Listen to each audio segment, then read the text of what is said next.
question. I don't know. In this lonely ass world, it's getting colder. I'm not going nowhere if I cannot take my boat there. My mind was bred a little different, yeah, from my own past. If I see heat, why the fuck would I wanna go there? Mama, I make you smiling.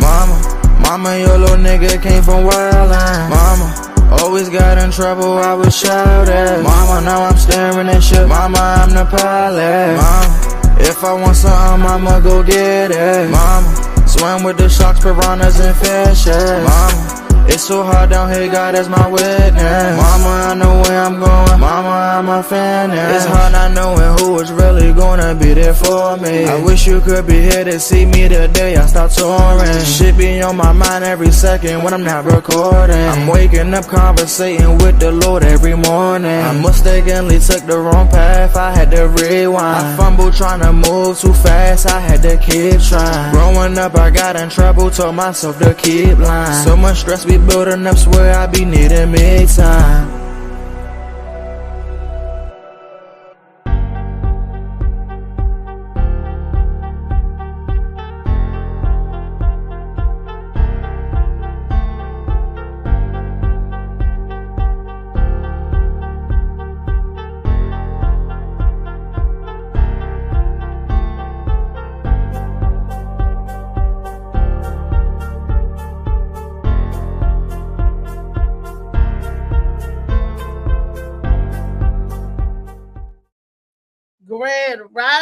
Grand rising. Good morning to everybody out there that's in the earshot of me. I apologize early if I sound clogged and congestion because I am, and y'all all know what that is, and that's all about. But I digress. Enough about me. Let's get into the show today. This good goodness. But before I get into the show, a few words from our sponsors. First up, Shades of Blue by A.M. Morning. That is a wonderful, wonderful book. Wait a minute. That is a wonderful, wonderful book that I just dropped before the show started. Shades of Blue by A.M. Morning, right? It's a good book to have. Y'all need to go out and get this. And while you out there getting booked, Shades of Blue by A.M. Morning, go on and grab you some Molly Moss sea moss. Yes, all your sea moss needs, Molly Moss got them. And then some.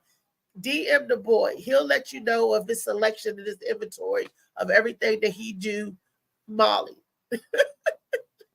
Look, his name alone to get you high. Molly, hey. So, anyway, in a good way. Positive vibes, good vibes. That's what I'm talking about. Today, all righty. Woo! I'm getting this out the way early so we can just get on into the show because I know a lot of people going to have a lot to say about this topic. Good morning to my panelists, my kid, my baby, Trey Wiz. When I say my kid, I call him this young man my son as well. So, good morning. But I say not Trey Wiz. That's my kid. That's my boo. That's my songbird. Type shit. Yeah, I like that. That's cool. Good morning. Okay. Good morning to you, honey. How have you been? Sure, I've been clear-minded. I've been well. You know, if you see like this type of background, you know I'm sitting in the backyard, so I'm enjoying myself and watching squirrels run by and shit, cars driving. It's pretty decent. It's gonna warm up to like probably 70 today. That's what they said. It's a nice brisk day. See, I like it when it's this kind of weather, when it's like cold enough to wear like a windbreaker or something, or a little jacket or something. Yeah. I love it because I don't feel hot and stifled, And then if I want to put something on, I can, versus it being real hot. When it's real hot, I notice I can't move. I move like a snail, and I feel like I'm pass out all the time. But I feel you. The only thing is this right here. Oh, this is sigh. All this, mucus up in here and all of that. Mm-hmm. But other than that, it's like it's all one. Good morning. Let's say hi to my mom. Good morning, Miss Shannon. How are you, honey?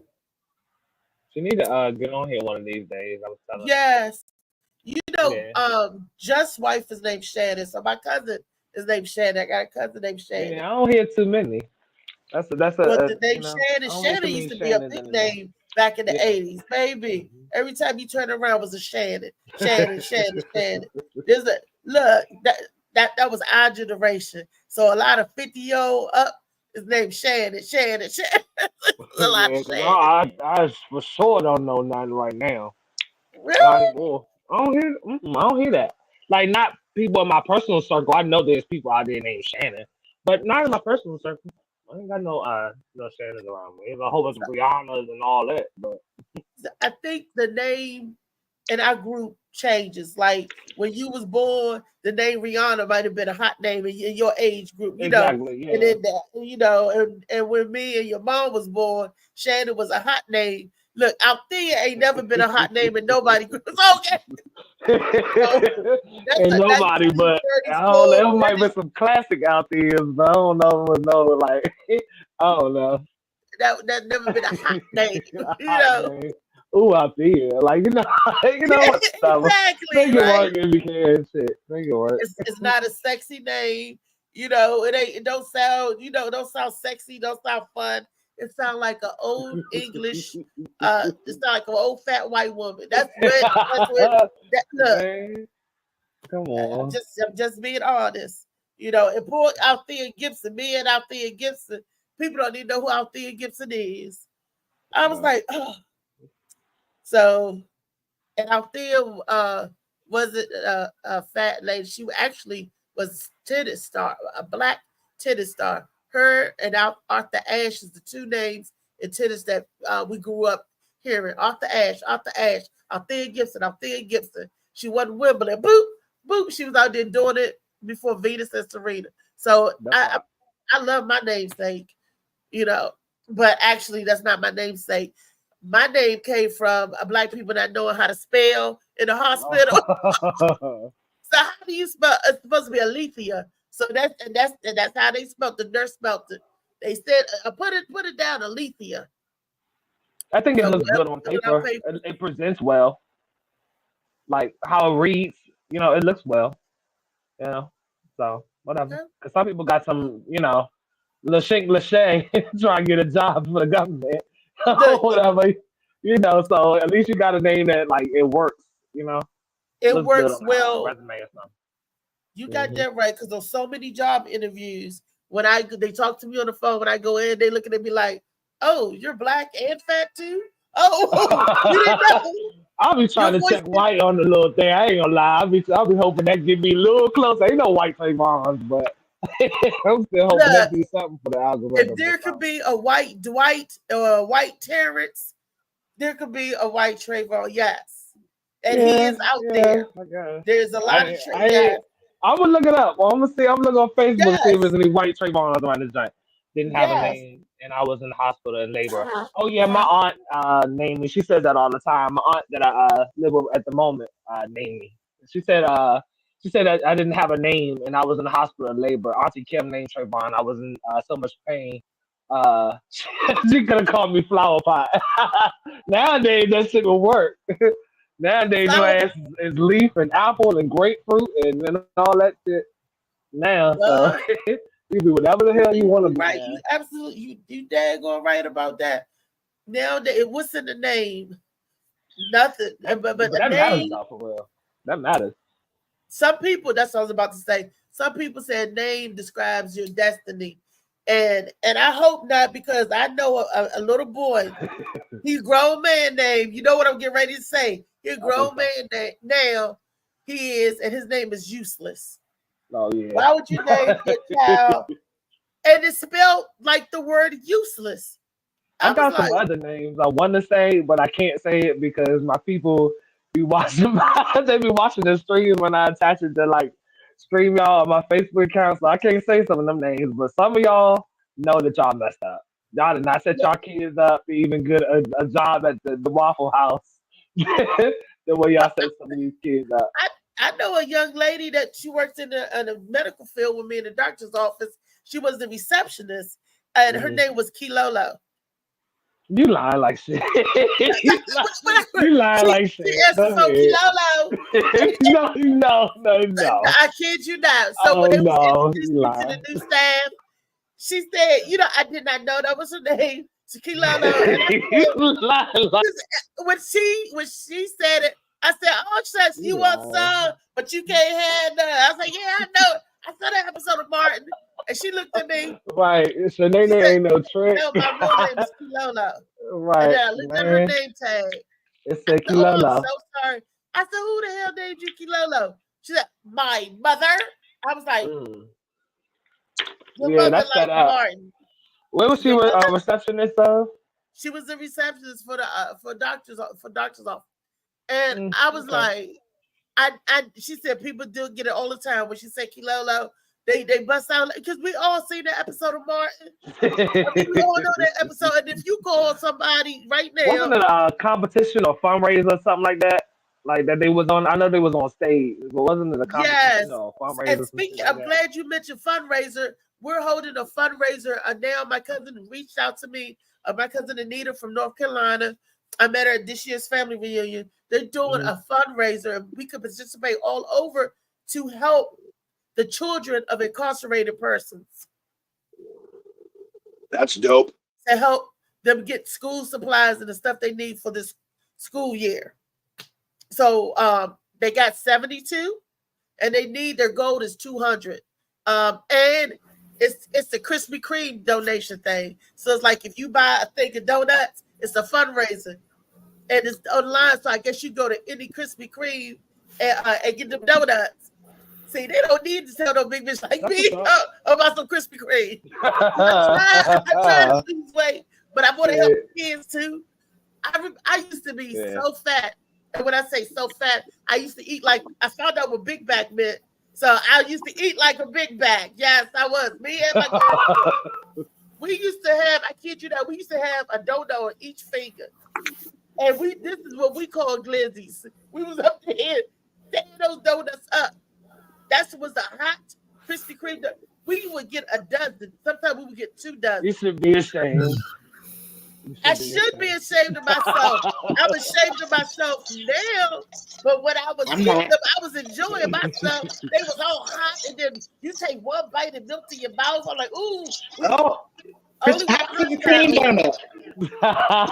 When that hot sound was on. You see that hot donut sign from a mile away. You be like, hot donut sign on. Yes. Krispy Kreme. We almost got in an accident. Misha was driving, and she saw the hot sign, and we swerved, and she jumped over the medium in her truck. I said, we could have got stuck on that medium right there on Route Road, Ritchie Highway. That Krispy Kreme. She was making a beeline to that. She saw the hot sign and freaked out. It was me, her, and my son in the car. And I remember my son saying, "Oh, Sparkle, this ain't Jumper." We saw this movie about how you can jump time. And he said, "This ain't Jumper. You can't jump." She jumped. But you know, Miss Reed? Hey, Trayvon, do you remember? You remember when I was pregnant with Livy? And they had I could have swore the hot donut sign was on that Richmond Highway. Damn. And let me tell you, and when I got up in there, y'all, and she said the hot donut sign wasn't on, I'm like, this bitch fucking with the hot donut sign. Because she bitch, you had that shit on. This bitch down there, I said, this bitch down here playing with the hot donut sign. She knew that hot donut sign was on. It's the Oakland one. Is this Mama Shannon? Yes, ma'am. Hey, baby. Hey, how are you? You know, I got many names, so I was on there commenting before. Hey, but let me tell you something. When we were talking about names, I had shared that that my sister had named Trayvon because I didn't have a name for him. I was dancing around Malcolm, so he could have been named Malcolm. Lord, Malcolm Gray. Malcolm Gray. I can see that. I like the name. But that's all right though. That looks good on paper. It did. Well, it's very important. You know, I had worked in the government for many years, and I know a name in the HR department. People assume a lot of things because of your name, unless it has some type of historical or religious or cultural difference. I mean, significance to it. You can explain what kind of where your name is coming from. But if you had this long name, spelled ABCDEFGHIJLNOP, and it's supposed to be Mary, then they don't say it, but it does really affect you. So I was very nervous about that. Like I just have two. So I have Trayvon as my oldest, and then I have Olivia. And Olivia's name, check this out. It's an old name too. It's an old name. I always thought the name Olivia sounded like a classic beautiful woman. Yeah. Olivia. I just always thought that. But her middle name is Reve, and Reve is the name of John Walsh's wife from America's Most Wanted. Yeah. Her name was Reve. Yeah. And since I'm a poet too, Reve is is like another name for Raven for you know I'm talking about Trayvon. The Raven from Edgar Allan Poe. Mm-hmm. So I'm saying all that to say I try to be very careful with selecting the names. I just couldn't get with What's up, John? having the whole alphabet and your name supposed to be Mary. I couldn't do it. Couldn't do it. Yeah. Uh-huh. Wow. So that's Well, that's my real moment. Yeah. Well, I know for a fact that my parents were high and fucking pissed off in 1973. They named me Damian Seaman. What the fuck?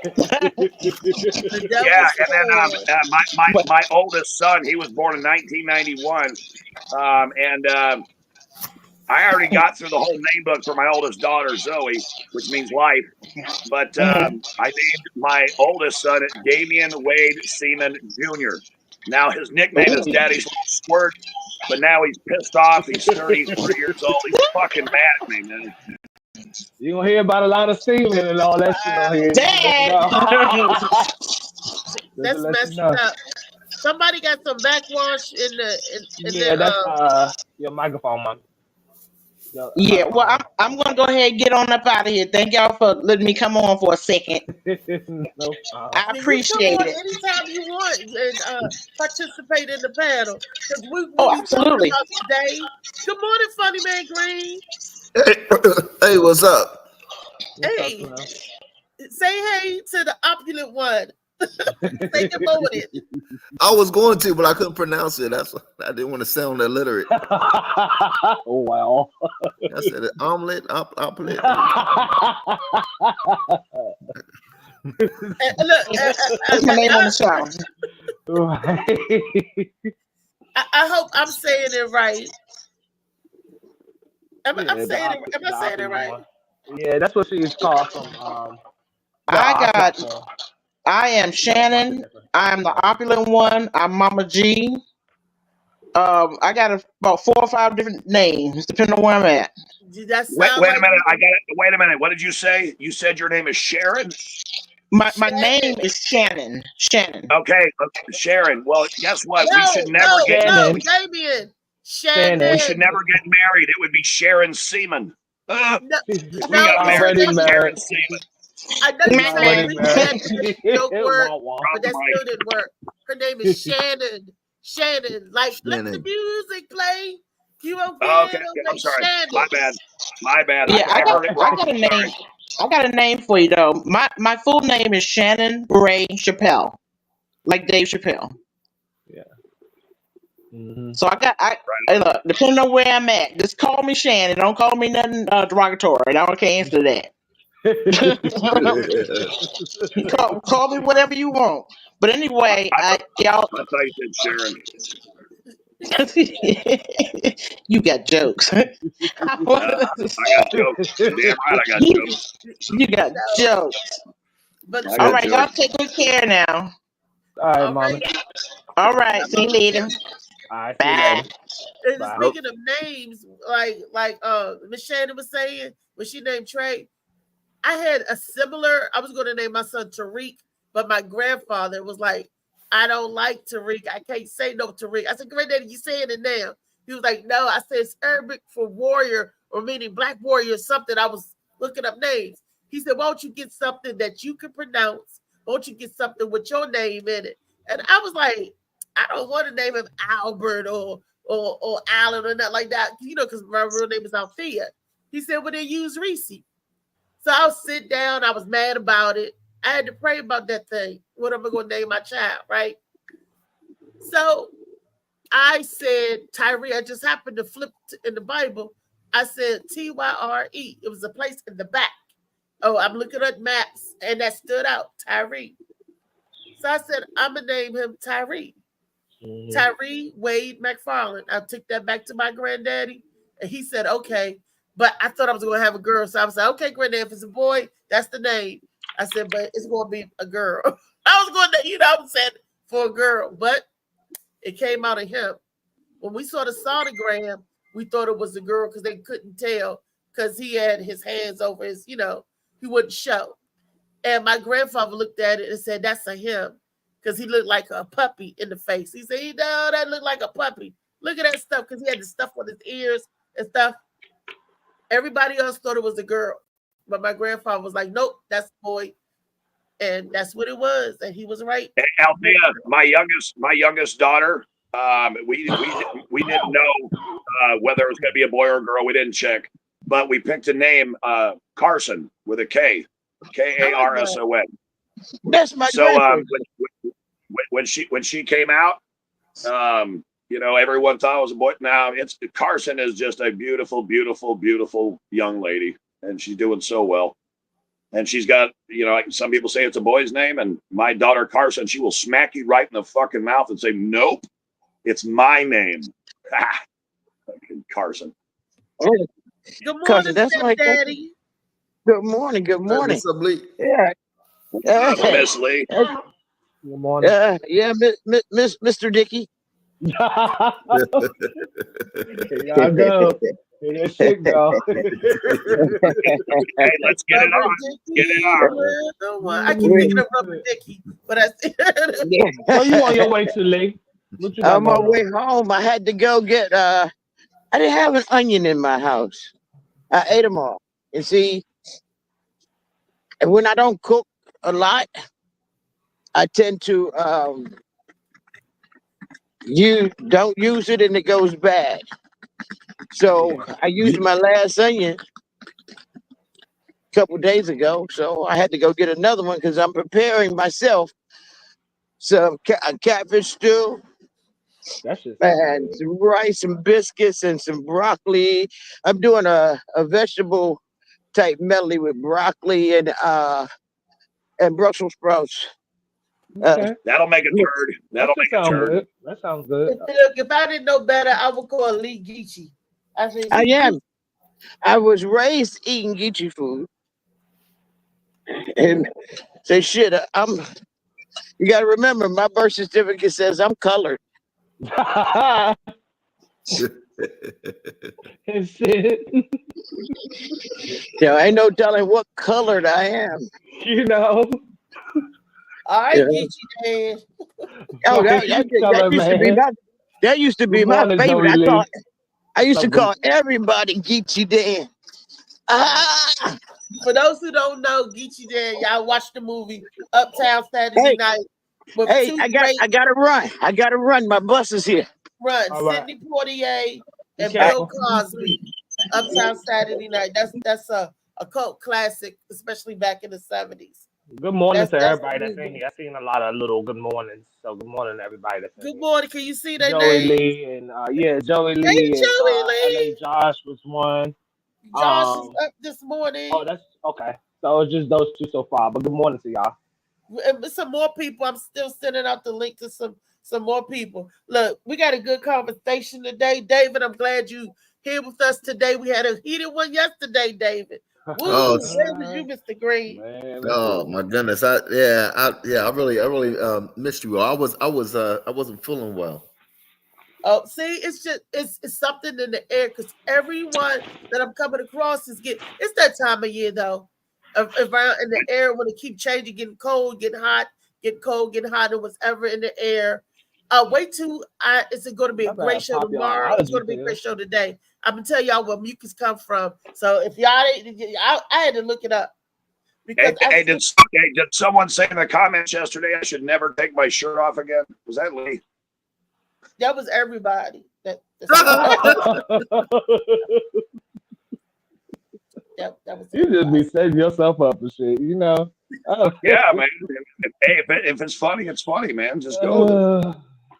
So I'm talking about something that's not too funny today. First, I want to thank everybody that saw the fundraiser for the Krispy Kreme donuts, and y'all get y'all donuts, and it goes to a good cause. It's to help children whose parents are incarcerated, because we know that a lot of moms and dads end up going in the system, whether they should be there or not. That's not the point. We want to help the children that has these unfortunate circumstances, and that to help them get what they need so they can do what they need to do as the babies. The whole show today is about the baby. These kids, I know children, they're young and they start at a young age.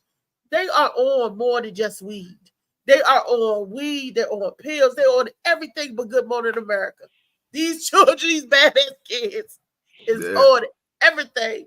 And I was like, damn, there's so much drugs out here.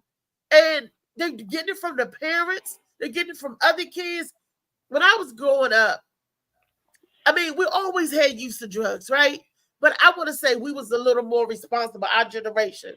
Maybe not, because my generation was a crack epidemic. But right. Yeah, and Althea, that's what I tell my kids. They're always talking to me about my drinking and my smoking weed, and I smoke cigarettes all day.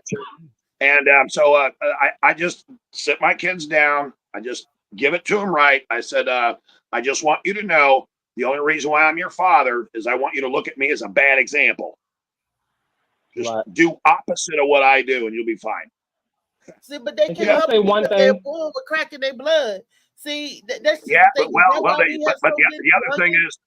other thing that they know is that I love them unconditionally with all my heart, and if they make some poor decisions in their life, I'll be there to pick them up. I will show up in jail. I will bond you out, and I will give you a kiss and probably roll a joint on the ride home. I mean, because I'm that guy.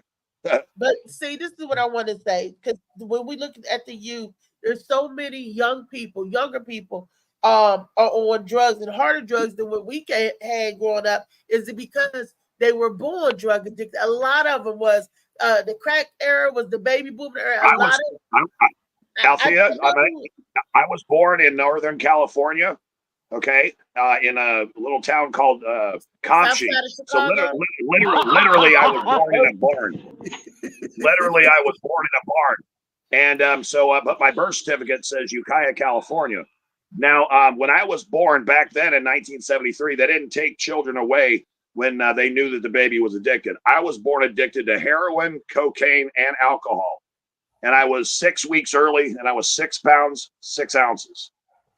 Maybe that's why the name Damien is so prevalent. But back then, they didn't take children away from a sick mother or father. You know, what they did is they treated them. And I don't know where we've gone in this country where we criminalized since in 51 years. I've seen, women that maybe had a drug problem and wanted to get treatment, didn't have the resource, and then they get their baby taken away. What does that do to that person for the rest of their fucking life? You know, they got to think about one fucking bad decision they made, And that's just all I can say about that, because I was not taken away from my mother. She was treated like it was a medical condition, not a criminal act. Well, Damien, you got to realize something. The black stem with the black stem, our functions are different. They will treat you before they treat us. Our organs are a little more valuable than what you think they are. They've been doing these things. I'm a retired Navy corpsman. You can talk to me all you want about organs, because I know I serve with every single color of the rainbow. Okay, but you already know that if you got donor on there or whatever you got on there, they're gonna take care of you.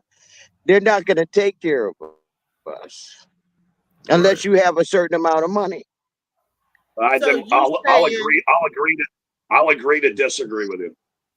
So Lee, if I'm hearing you right, correct me, but I hear you saying because the color of our skin that depicts what type of treatment that you're gonna get in the hospital, because you're In saying that life, if you're in, black, in, you're not gonna get as good as treatment as if you're white. Is that what you're in, saying?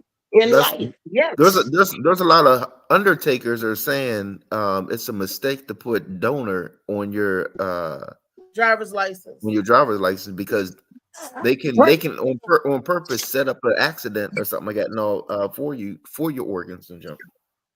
Yeah. Well, Well, that sounds like crap. You this got y'all is got what to. I've learned No, that it's true. It's true. It's true. Let's, before you interrupt me, this is what I learned about service for the black and the white. If you don't have insurance, whether you black or you white, you're gonna get crap. Mhm. You're gonna get the crap. So That it's was the no second more one. the color thing. The first and foremost thing is going to be your insurance. Then they may look at you as a color afterwards. But first and foremost, they're going to look at your insurance. Okay. and I know that to be fact and true. Thanks, LA. I saw your post, LA. Thanks. But your insurance expires or no good, they be like, oh, you go home. It used to be a time. It used to be a time when they would treat you. They would take whether you had insurance or not, where they would. I remember those days too. But nowadays, you don't have insurance. They would triage your butt, give you a glass of water, and say, sit in the lobby, wait for your cab, because we ain't gonna do nothing for you, because we're not gonna treat you, because you're not gonna run up our hospital bill. Even though as a portion of that, they get the write off for tax purposes. I guess it depends on who you are. Maybe this is where color comes in at. And we're gonna write poor black or poor white write tax off. You two people, no insurance come in. Maybe that's where the color thing come in, but it's insurance first and foremost. No, that's later on in life. That's later on during your years. I'm talking when we weren't allowed to go to the hospital. I used to have to go to the fire department to get our vaccination. I'm talking when we weren't allowed to go into certain hospitals because it was white only. We had to go in a back door. It was not as what you see now is progress. That's what we have now. But the area that you grew up in, because the black folks always in the metropolitan area in DC. Now I'm older than you. I'm older. Black hospitals. I'm older than you. I think Mercy Hospital. Only older than me by how many years? Good Lord, how many? It's just not that many. My aunt is only older than me by 11 years. Well, I'm older than you by 12. I probably changed the damn diaper. What are you talking about? You might have, because at 7 I was changing diapers. But what I'm saying is that Howard University Hospital has been around for years. Dr. Brown was my grandparents and them doctors before that. So there was. Well, that's because of black people and doctors in the DM, especially in the DMV area. Okay, but was that a black hospital? Because that's what they were trying to make sure that we had our own. Baby, Howard University was, yes. That's what I'm saying. I'm proud, ain't you? You know, but but I'm saying we didn't have that in South Carolina. We didn't have that. That's why we didn't have those things. It depends on where you grew up, and the demographic plays a lot. Because I bet you in Port Charlotte, there's wasn't a whole bunch of black hospitals either.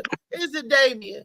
Or where he is in Minnesota? He's not in Minnesota. Damien is no, Port Charlotte, Punta Gorda. That's where Tommy D and Randy are, and it is predominantly most of the people down in Southwest Florida that are of African American persuasion. There is a huge Haitian community, huge Haitian community. But what was before that? This is now. You just have to understand all of Southwest Florida from Tampa all the way down to Marco Island. It's retirement, and predominantly white. Yep, rich white people. Naples, Florida, is the richest city in the country, and you can look it up. Residentially, by the way. You said Naples, Naples? Yes, Naples, Florida. Look it up. Because, I mean, that's when I got out of the service, that's where I went, and I had an apartment, and the manager of the apartment complex, I wound up boning her, and then we got married. So she didn't like me very much after about 5-6 years. So, and I don't get the 7-year itch. I'm scratching at 3 and 4 and looking at her girlfriends and shit. You said you end up having sex and y'all end up getting married. Wow. Yeah, it was the right thing to do. And I got, my youngest son, Caleb, he was a miracle. We were told, imagine having this car ride. Okay, we got to go up to All Children's Hospital and stay overnight at the Ronald McDonald House.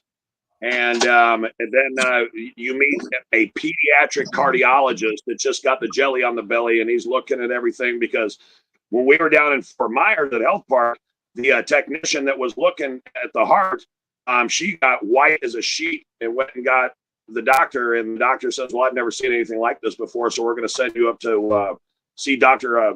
Mike Martinez. And when we got up there, here's what he said to us after we had our visit. He goes, okay, Jennifer and Damien, here's something I can tell you. Your son has many heart malformations. We think he has ventricular inversion. He's got pulmonary stenosis. He has a malformed aortic valve, and he has a very large VSD, which is commonly known as a hole in the heart in between his left and right ventricles. So, and mind you, this was only 20 weeks into the pregnancy. And he said, you are totally. Wait a minute. He was giving me and my wife choices. Okay, that we had to think about. You are totally qualified to have a late-term abortion, but I've never seen anything like this before. So me and my wife, we get in the truck. We're driving back to Naples, and we get to Punta Gorda and Port Charlotte exits on 75. And I just looked at her. I said, honey, what do you want to do? And she goes, we're keeping him. And I was like, drop the mic. Yep. Yes, he's had 3 open heart surgeries, but now he's 31 years old.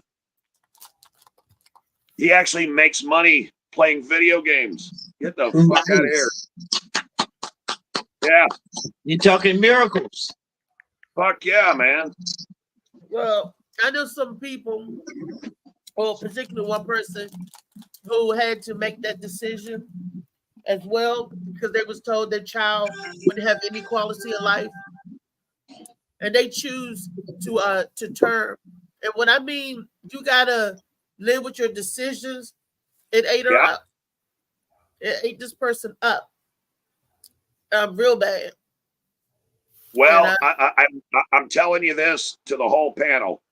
I am not one of those pro-life motherfuckers. Okay, I believe that it's a woman's responsibility and her right to decide what she does with her body, because even in the Bible, the reason why women came from Adam's left rib is because they're going to have to endure the pain of childbirth.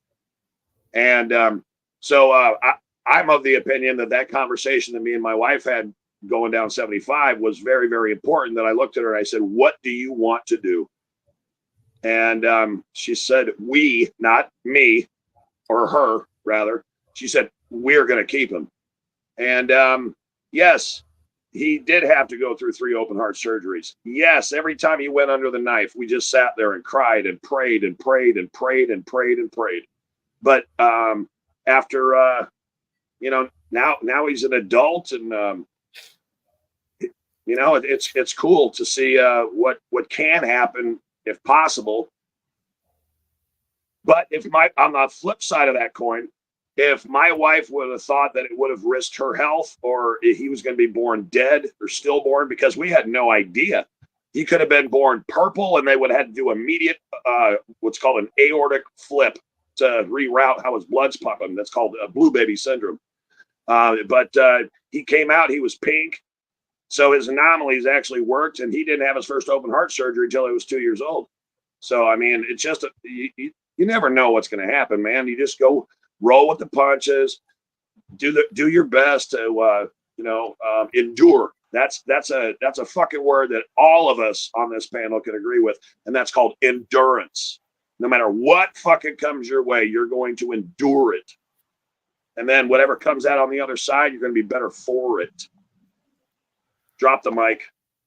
Okay, thank you. Now that he dropped the mic, we're going to get back to our regular scheduled program. That's been the Damien moment. Okay. Thank you. So we're talking about the addiction.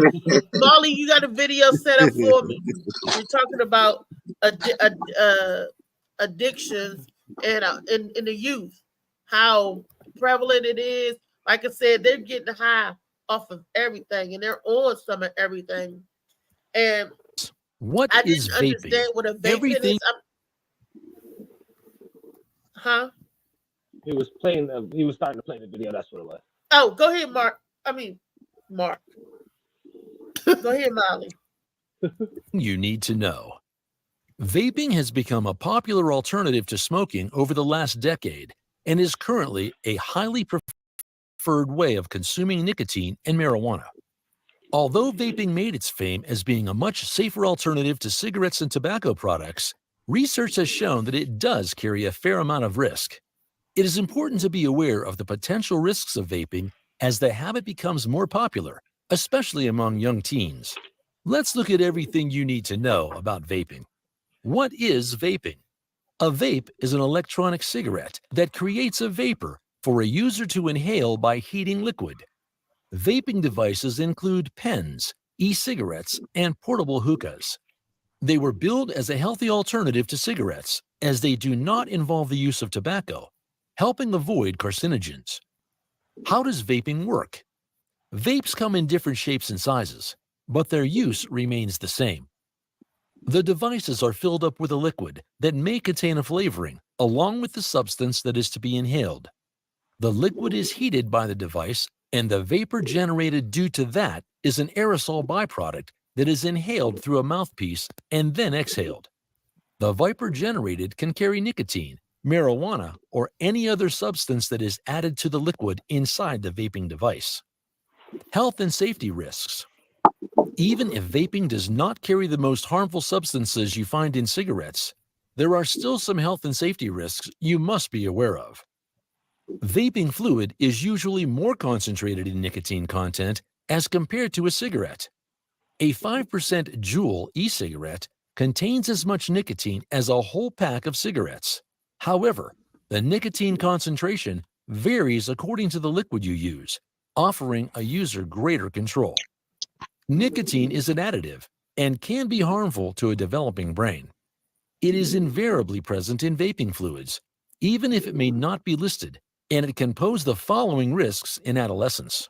1. Problems with learning. 2.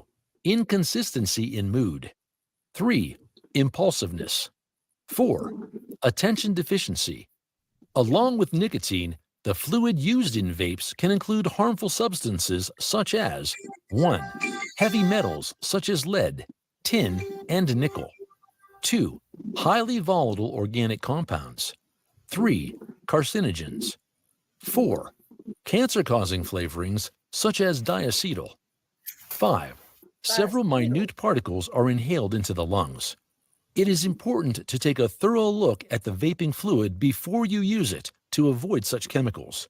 Along with that, you need to be sure to keep adolescents away from vaping, as a nicotine addiction can prove to be dangerous for them. Wow. Thank you for watching our video. Please do not forget to like and share the video. Also, please subscribe to the channel to stay updated on our latest videos. Wow, that was good. Game. You're not ready for it.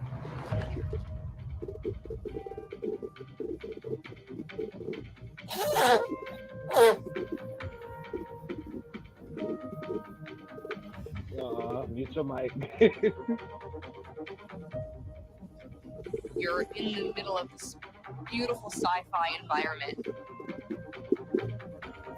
and you're seeing intrigue, the espionage, the alliances form.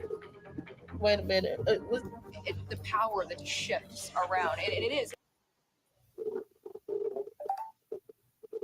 Okay. Alrighty. Did we not learn some stuff about vaping? I didn't know all of that stuff. Did y'all? it had harmful metals in it Yeah. and cancer and causing stuff. So how did they figure that's better than cigarettes? It seemed like that they what I don't get it. Money, They said money, it- money, money, money. They just created something in a flashy way to get to me, it seems like they did a way to make the more appealing to the children. I'm smoking the Molly Moss. That's what I'm smoking. The Molly Moss. I don't need no fucking vape. Trey, I can't hear you. I see your lips. I didn't say anything. Oh, I thought your lips moved. I thought you was talking. No, I was Did making they- facial expressions, but I didn't say anything. Did they not? I mean, am I wrong? Did they not make it more appealing for younger kids to get the vape pens, the pens? Sure, just like cell phones. I remember. God damn, you talk about those addictions. And they're saying that it's water. The kids was smoking up and saying, "Oh, these are water vapors." No, it's not water vapor. It's glycerin, mostly. I mean, wow, because I remember my little niece having a vape pen. She's like 14, 15. And she said, "Oh, Reese is just water." I said, "Why are you going around smoking on water?" I No, didn't she told understand me. it. I don't She want said, That's "Like, what, anybody to say that's they what she smoke told water. me. Anyway, 'cause when you smoke No, water, but the other reason why adolescents are so keen into it, and even parents are like kind of okay with it, I guess, is because there's such a stigma on a cigarette that if you've got something, you can just and it looks real clean, and it's a machine, and it tells you, how to push the button, and you got to charge it like a cell phone. And not only is there novelty to that, but that allows that adolescent to say, "Well, no, I'm not smoking cigarettes. I'm just vaping," and then that's what they do." that just gives them permission. That's society giving them permission. They say it's okay. It's just water. It was like, "Oh, these are just water fumes." It's not water. And they put flavor in it. There's That's what probably she hardly said. any water in it. There's probably And- hardly and we- any water in it at all. And see, and old ass people like me, I'm not old, but I'm just saying, I'm not informed with it. I would think ain't nothing wrong with it. And you want a vape pen? You want to go with your outfit? You want because you thinking it's water and they just add flavor to the water. That's the bullshit.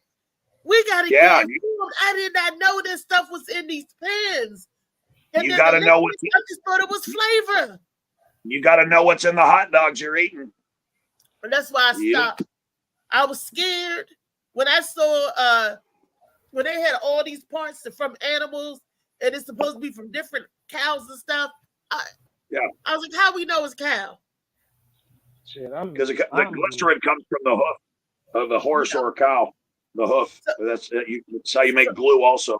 So that's why I had to cut back on the hot dog consumption and nitroglycerins and all that, all the impurities. And because I'm big than a motherfucker. But that's why I had to cut back on some of that stuff. But I did not know, back to these cigarettes. And I feel so bad because my niece vaped right in front of me. And I said, "What are you doing?" She said, "Oh, this is enough. This is water." And her dad let her do, and I was like, "Okay." I did not know. Shit. I mean, how old was you when you first started smoking, Trey? Probably like 17, 18. Okay, you were 18. I would say you were grown because in some areas you could buy cigarettes at 18. Did you start vaping before you started smoking? No, I never vape. Okay. Yeah, And, okay, what about the younger people that in your circle? Did they smoke cigarettes or they were like vapors or? Mostly smoke weed. Not a lot of people cigarettes wasn't really a cool thing for us. I know with a lot of aesthetic and how y'all was a lot of places was able to smoke in public and do all those things we can't do now. That was kind of the norm. So having a cigarette back in that time, like a little further back, I can understand. But that wasn't really a thing, necessarily. You wasn't pressed to smoke a cigarette. Like you'd be like, "Oh, I'm high, I'm smoking weed or whatever." But you wouldn't be like, "Oh, I got a cigarette in my hand." I picked it up. Actually, I used to despise it. I made a post about that shit yesterday because I'm ready to go ahead and quit. Because at 30 years old, it's just like I mean, it doesn't have a hold on me. I'm not a pack a day smoker or nothing like that. So I'm fortunate for that part. It's not that mood altering. Kind of don't even know why I do this shit, but it came from smoking weed. So one of my friends was like, "Oh, won't you, smoke one of these behind it, and it's gonna boost your high. It's gonna boost your high." And I despised it because both my parents smoke. My mom still does, and she had no problem saying that. My dad was able to quit cold turkey, but I picked it up from that, and then I just found myself like later on buying my first pack and then start rolling from there. Okay. I So, one now. is it true? Do it boost your weed high? It does, but I can't stand how these kids now put tobacco in their weed and all of that, because that shit, tobacco robs your weed high. It's the opposite of what weed is. Like weed is all healing, and tobacco is everything opposite. All them chemicals. So, So they so mix it. it You said they boosts. mixed it with the weed. It won't be Yeah, this type if of you street go to, tobacco, but yeah, it's yeah, and it's he's a right. ground up. Yeah. He's right. If you go to Canada or you go to Europe, go to Amsterdam, most people they mix some type of flavored tobacco in with the weed, and that's pretty common there. Now in the United States, nah, we just want our flower. That's all. Yeah, No, but because a lot if of these you new just kids and a lot of people now, like it's kind of in the rap culture or whatever, weed culture, whatever. It's a lot of people put tobacco in it. Like you'll have people Yeah, asking around here. I'll be at the bus stop. Somebody, you got some funnels? No, I already smoke right. cigarettes. Ain't no reason why I need to add tobacco to weed. If I'm gonna enjoy the weed, I can just they, enjoy the weed, and then if I want to hit a cigarette, they're separate though. But everybody just trying to get so fucking high. Like, that can would you just be get regular high? Like, just regular high. Can you just get regular high? Because everybody on pills and these kids on perks pills. and Wait a minute, y'all back it up. passing around. You said another key word. Pills. No, I like. Yeah. I'll see. Here's what I like. What he said, and please, I want you to take over. What I love what he said is, this is like a cool high. It's a regular high. It's a chill high.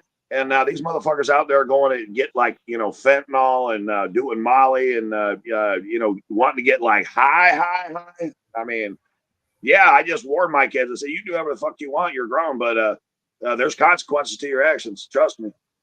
Hey, Molly, Okay. if you anywhere around your screen, can you make me full screen just for 1 second? I can If make you you anywhere full around. screen. There Oh, you go. I appreciate it. Let me say something to y'all. In 2024, I don't know what area y'all live in. My area is not bad, but I know when I do venture off and I go to certain areas, I tell y'all that these young kids are on crack. Crack is Oh, back. jeez.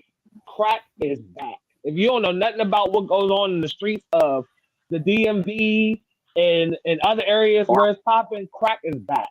So any parents is watching, check what your kids is doing. Like it's deeper than vaping. These kids you don't need you ain't gotta go to CVS no more. Because if you needed something because your ankle hurting or something bothering you, your ass can get some pills, these kids are on drugs like these kids are like, I don't know if y'all heard of crash out kids. When kids talking about they're gonna crash out, they're gonna do something wild or whatever. These kids are on drugs. Crack is a thing. These kids are out here literally like huddled around the bus stop and all that, and they're smoking crack. These kids are on drugs. I don't know what Now, it is, but these kids are on drugs. You can take me off that screen now, Molly. I appreciate it. now Hey, there. and in my area, it's not crack. It's methamphetamine. I mean, it's still It like was like that crystal. at You got. Fredericksburg. Yeah, meth is killing so many fucking kids in this area. It'd blow your fucking mind. Meth. Well, that's what that boot is. It's that Wait a minute. What is boot? I heard that before. What is it? boot Go is ahead, shit. explain. Boot is that shit that they be smoking on foil. That is like if they say MDMA, but it's not. It's like a combination of like uppers and downers. Really, it could be a combination of a bunch of things in it. But they melt it down on foil and smoke that shit off of a straw. Like I mean, just like crack almost. But now they're not even wanting that. That took over. Nobody wants to smoke weed no more. So I can't even sell a J and buy me a pack of cigarettes if I was down bad, because nobody wants weed no more. Like nobody literally around here. I ain't got to really worry about nobody wanting to hit the blunt like I used to when I used to go to the park, because y'all all want PCP, y'all want boot, and now, like I said, crack is coming back. And meth. So, yeah.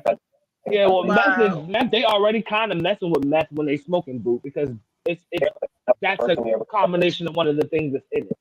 So when they smoking boot, they already messing with meth, really. They just don't know it and realize. So Wow. That's the wave right now, and that's a block away. That's not far. That's a block away. I wanted to talk about the children on drugs. And Trey, thank you so much, because I had no idea it was this worse than what I thought. This is worse than what I thought then. And you're saying that crack is coming back? I hope Joe to blow. That's what stagnated the 80s. That's what turned all of these monsters and fiends, and they were doing some of everything. And it's getting scared. Woo! If the crack come back and then the meth and the woo! It's already on. What are we gonna do with?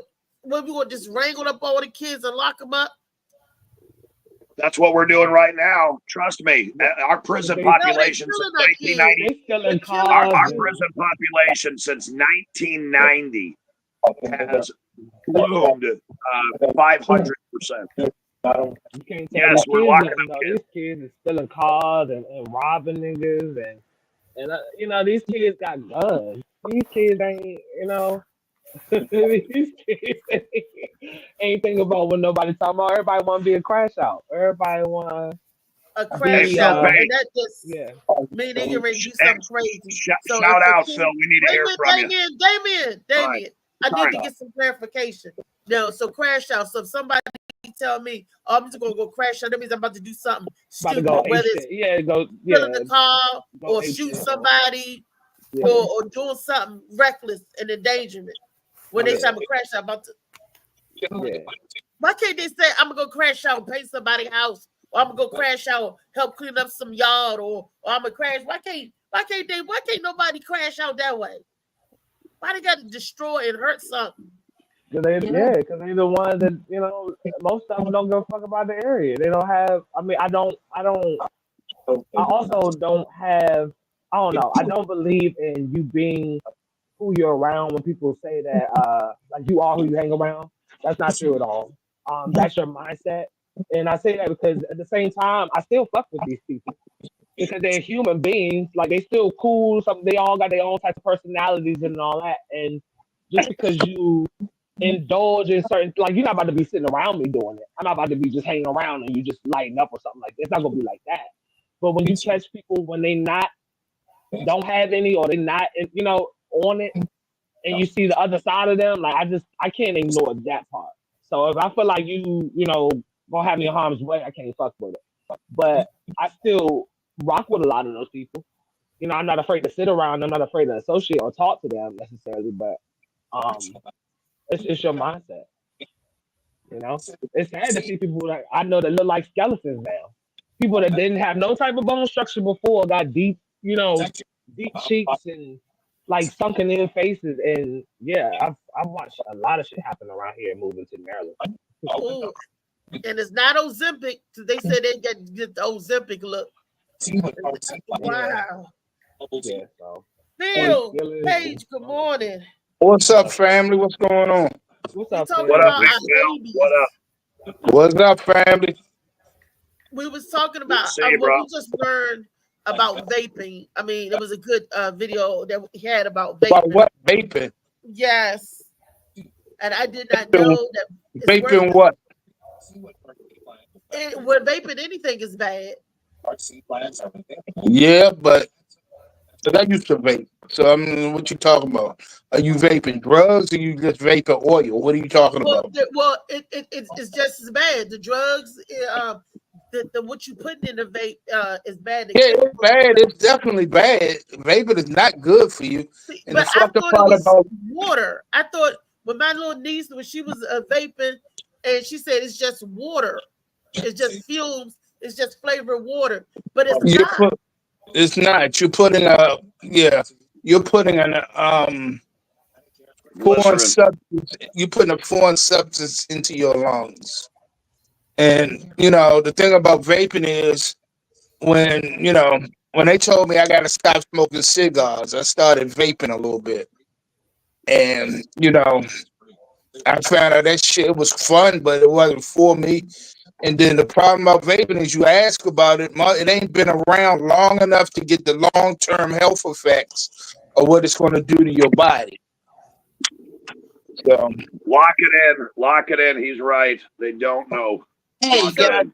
one thing I don't mean to just jump in. It may not be my turn. Is it my turn? Go sure. ahead, Lee. Because I have to go off because I have to go to my neurologist appointment in a few. They're gonna pick me up in like 20 minutes, and I gotta get dressed. But okay. So I from my teachings, from what I've learned, as far as the body, human. When you put those vapors is no more than water. So when you vape, that liquid goes into your lung, and they'll eventually that water will settle in your lung because there's water, and everything in your body is 90% water.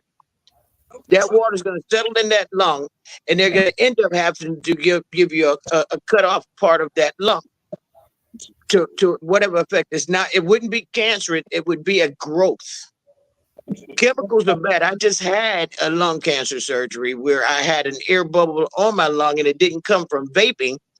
I honestly still believe it come from the chemicals, and they're still running tests on me to make sure that it came from the chemicals that I work with, like Lorton Landfill, working with methane fuel, jet fuel, explosives, and things like that. So when you say vaping, you got to know exactly what chemical they're using in there, and it's man-made. It's not earth-made. Right. Exactly. You used to get something called popcorn lung from vaping. Is that what that when the water get into your lung, they call it popcorn lung? They call it popcorn lung. Yeah. So I never vaped, but the chemicals that I've worked around has, you got to know what you're taking. And most of us, some of those chemicals have multiple chemicals within them, and then you got the reaction from it because you don't know how your body's going to react to none of it. Hey, Lee, I just had a question for you because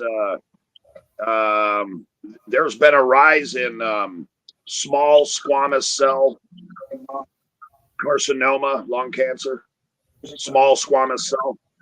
Yeah, I didn't have. There's been a rise in it since the vaping started. I can believe that. I can believe that also. But squamous cell carcinoma, but this is not a rise. It's called small squamous cell carcinoma, not just squamous. I know what it's called, Damien. If you listen, I'm about to tell you a little information tidbit. It's been bad.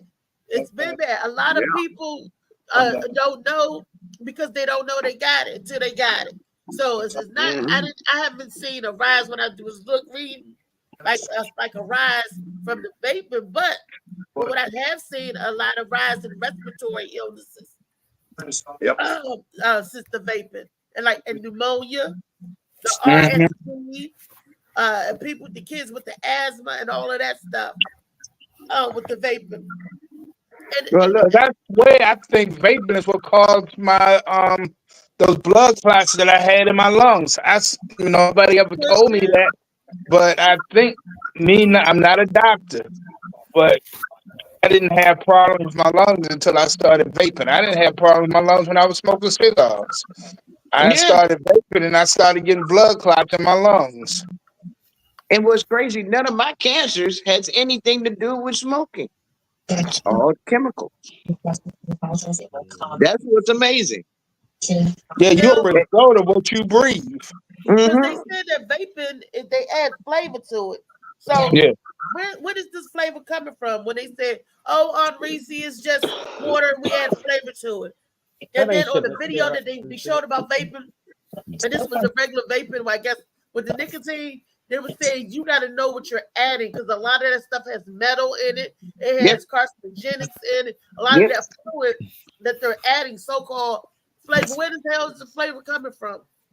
Now, those And I are hey just know guys, celebrity shit, you know. let me get dressed. I got like 25 minutes before he be here. All And it's right, gonna Lee. take me 15. okay. I'll let Now, y'all Hey, know what peace the out, doctor Lee. says. Love you, girl. All right, Love Lee. you, We girl. talk to you Right. later. Peace out. and Hey, one of my just so you aunties know, that you debate. on that subject, Althea, see this right here? I mean, it's a cigarette. Okay, this has been around longer than the vaping shit. But you know who owns the vaping stuff? It's still big tobacco because since the late 1800s, I mean, tobacco has been a staple of global society. So we have all It's like What happened? America's biggest money making we have all area. been involved in what's called a nicotine sales environment, and this goes back thousands of years. I remember in the Nicotine. 70s, we had electric cigarettes. Do y'all remember that? Yep. What did Electric the Indians cigarettes, smoke? they had What did the cartridges. Indians smoke in their peace pipe? They smoked tobacco, or they smoked marijuana, or they smoked the flower. I mean, that is what you did. And I mean, again, it goes back thousands of years. You can go back to Christ for real. We've been in the nicotine delivery business globally forever. Joey Well, Lee said also before they there are got economic. Oh, my bad. no, go ahead. What you said before? I Because I was was just saying Joe. Oh yeah. Okay. I was reading a comment from Joey Lee. Let me see. Hold on. It says Joey Lee said also there are economic consequences. The ability to hold a job, the money you spend on drugs, alcohol, etc., could be spent on productive things. Very true. I waste a lot of money on Okay, cigarettes. but Althea, there's a cycle to that. There's a cycle to that because you have to think about something. What's one of the biggest industries in the world? And that's Pharma. the medical institutions, hospitals, doctors, nurses, CNAs. I mean, it's bigger than the car business. If it weren't for people getting sick, they wouldn't need them. So, I mean, one feeds into the other. Yeah. Just like two koi fish. I don't know if you all heard me say it before, but Trey, you might have heard me mention this before. I call it, instead of the circle of life, I call this the circle of death. I start with our government. Our government approves stuff to come in so they can give to us. They feed to us. Our government feed to the population because we're the consumers. Feed it to the consumers. Then the consumers get sick and we run to where? The hospital, the doctors. We feed it to the doctors. The doctors then turn around and complain to the pharmacy company who are in cahoots with the politician that lobby to get these drugs and stuff in. It goes right back to the government again. So start with the government, the consumers, the physician in the hospitals, the medical facility, back to the government, back to the consumer. It's the circle. Because they prove it, what is it? Throw that ass in the circle, throw that shit in the circle. All of this is rolling around in a circle. And it comes from and we the people, we gotta realize that us as consumers, I mean, what we're buying into, we just buying Now, into now that. here, Althea, there's another thing because I've heard you on this Morning Mac show numerous times talking about Medicaid and getting your insurance and having to pay those fees and stuff. You know that most industrialized countries outside of the United States, including Canada, they have free healthcare. Free. You don't have to go pay for shit. Now you're paying a little bit more in taxes, but you're taking care of everybody. But you never have to. I mean, go to France, have a baby.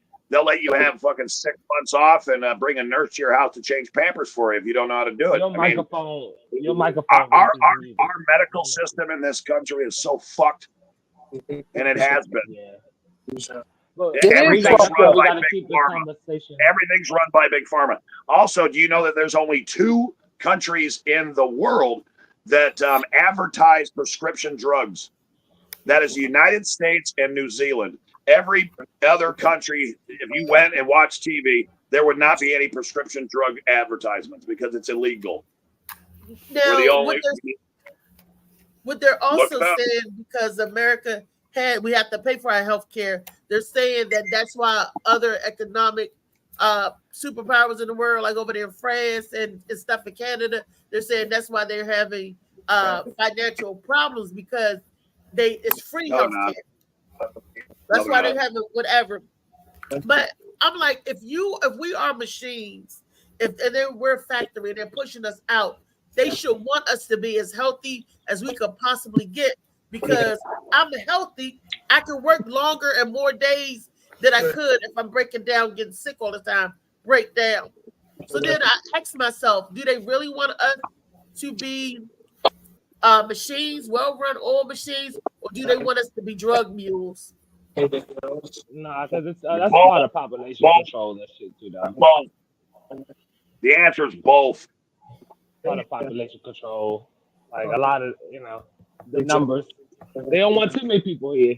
They want enough to keep shit rolling and the numbers going where they need to go, but not too many people overcrowding and too much to control and all of that. So I don't know. It's been but when your babies are back on crack again, and baby, let me tell you something. Crack breaks all color barriers, okay? Crack don't care what specific person you are or what specific color you are, religion or nothing like that. Crack epidemic had the wealthiest businessmen turning into fiends, had the most beautiful women, beauty queens turning into fiends, had the most esteemed people going down to fiends. Crack will level the fucking playing field. Hey, you talking about economic? It's going to be a boom all across the board. And you said crack is back? That's scary. Yeah. Hey, Althea, read what Joey Lee just put up. Read what Joey Lee just put up. I can read it for her. Thank you, baby. It says, excuse me, advertising medication used to be banned in the U.S. too. I think lawyers as well could not advertise on TV. That's correct. Lock it in. I feel like when I was younger, I don't remember all of these. I don't want to mock we're the most anybody's litigious society in the world. We're the most litigious society. Wait a minute, Damien. Let Trey finish. Let Trey finish. I'm sorry. Go ahead. I'm sorry. My bad.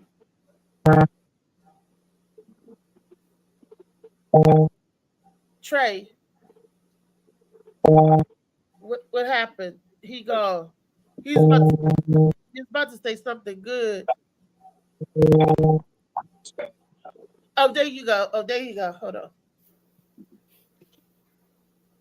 I think I don't see him. He's gone again. So go ahead while we wait for him to come in. Damien, you said we're the most lethargic? No, not lethargic. Okay, it's litigious. Litigious. If you match litigious, which means we prosecute more people than anywhere on the globe. Do you know that 80% of incarcerated and citizens in the globe, or it's like right around 70, they're in the United States. We are the most litigious, which means that we take people to court for every fucking thing they can. We have more lawyers per capita than any place on the globe. And you can look that up. Well, and that's why our prison systems are now privately owned. I mean, come on, think about that. Privately owned prison systems. It's money. It all got to do with money. My grandfather called them nickel chasers. Well, again, now like Joey Lee was saying, it used to be illegal to advertise medication on TV when it was black and white, back in the 50s and 60s. When the lawyers opened up the floodgates, now here's where you have more commercials for than anything else: pharmaceutical drugs and lawyers. That's it. Everyone else pales in comparison to the amount of money that they pump into that shit, that fucking revenue stream, because they know something's going to happen. Someone's going to, I got in an accident, I want to get a check, or I'm sick and I got to pay the hospital. I mean, all this, man. And I'll go back to the vaping thing. Phil Page said, that was probably the worst decision he could have made. But what was it? It was new. It was a novelty, and it cost you money. And it was part of that revenue stream to go, okay, I'm going to give you this. It's going to take something away from you physically, and then I'm going to put you right over there in that corner and, put an IV in your arm and, swab your balls and try and make you feel better. And then you're going to get a check in the mail if you don't have insurance.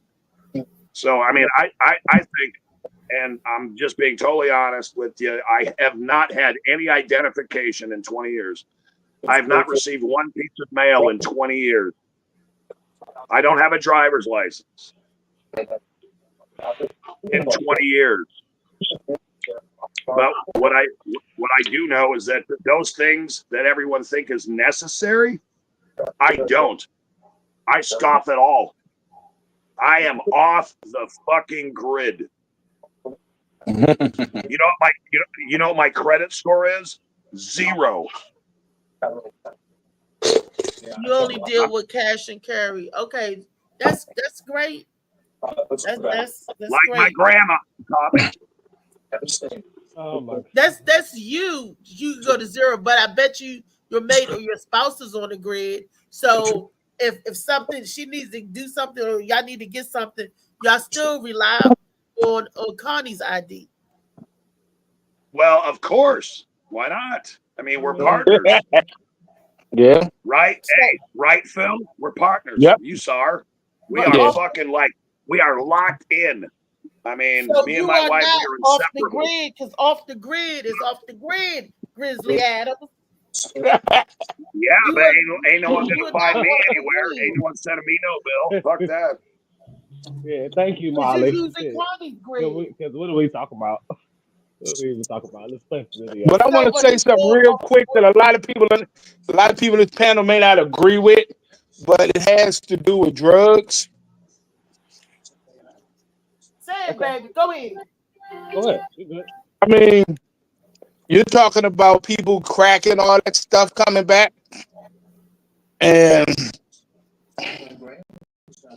crack, I mean, these hard drugs are coming back because so many of these kids are smoking weed. And it happened to me. So I'm not talking about something that I've heard about. I'm talking about my drug history. I smoked a lot of weed when I was growing up. I smoked to the point where my tolerance got so high that weed wasn't doing nothing for me no more. So I had to start looking for other shit. That's why I will argue that weed is a gateway drug. We will get you, it's a gateway drug. And if you smoke enough of it, you're not gonna get high off it, I don't know. But your body is still gonna be craving that high. So you're gonna start looking for other shit. So I think it's the individual. it's got a lot to do with the individual, but as far as the masses is concerned, that's what made these other drugs so prevalent. Because the reason, go ahead. I was gonna ask you. No, go ahead. I was gonna say the other reason why it's a gateway is because of weed brings people together. Weed had me sitting around people that I wouldn't have normally fucked with in certain situations, and not that I'm hanging out with them or continuing to be around them, but it just put me in circles where you just you might have a smoking circle and you don't know who these other 3 fools are. You know, they might be cool with so and so. So somebody pulls something out their pocket. And like you said, if you in the mindset of this weed ain't doing shit for me no more, it ain't getting me high no more, whatever. Because I've been there and I laid off of it for a couple months and then got it back. You know, so when you going on it too hard, these kids will be looking for something. Like I said, they sprinkling other shit in the blunt. They sprinkling tobacco in the blunt. Like they looking for anything that gives them the slightest rush right now. But that's another reason why, just to add to what he was saying, that's another reason why it's a gateway. Yeah, it's a gateway because drug. it brings you around a lot. Is it because their tolerance is so high? Because there may be a lot of them were addicted to drugs when they was coming in their system, and that's why they got a high tolerance. That's why they feel this weed isn't doing nothing for me. If you're I was addicted to weed. People say you can't get addicted to weed. That's a damn lie. Lady told me I was addicted to weed when I was 14 years old. She told me I was a drug addict. She told me you were addicted to weed. At 14? At 14, I started getting high at 12. So at 14, I was addicted to weed. Okay. And I joke about it with my friends, and we sat down and talked about it a few months ago. I never went to high school a day in my life without smoking weed. Not one fucking day. Wait a minute. You never went to high like you. school a day in your life when you A was day. smoking weed? Without Smoking smoking weed. weed. Oh, shit. Hey, Well, I ain't why no- didn't not you use one why, day. why didn't you use it What? on stage? One day. I used to float through that hallway, Slim. You can tell me a goddamn thing. But how did you do academically? How did I I had mean? great grades, and I was very involved in like you- a lot of things with the school and community. Yeah. I was So very if involved. we supposed to mellow you out, help me out here. If we supposed to like you that, how are you on it and astute, and how is your mind clicking? My mind was clicking fine. I sold weed to my teachers. So my mind was fine.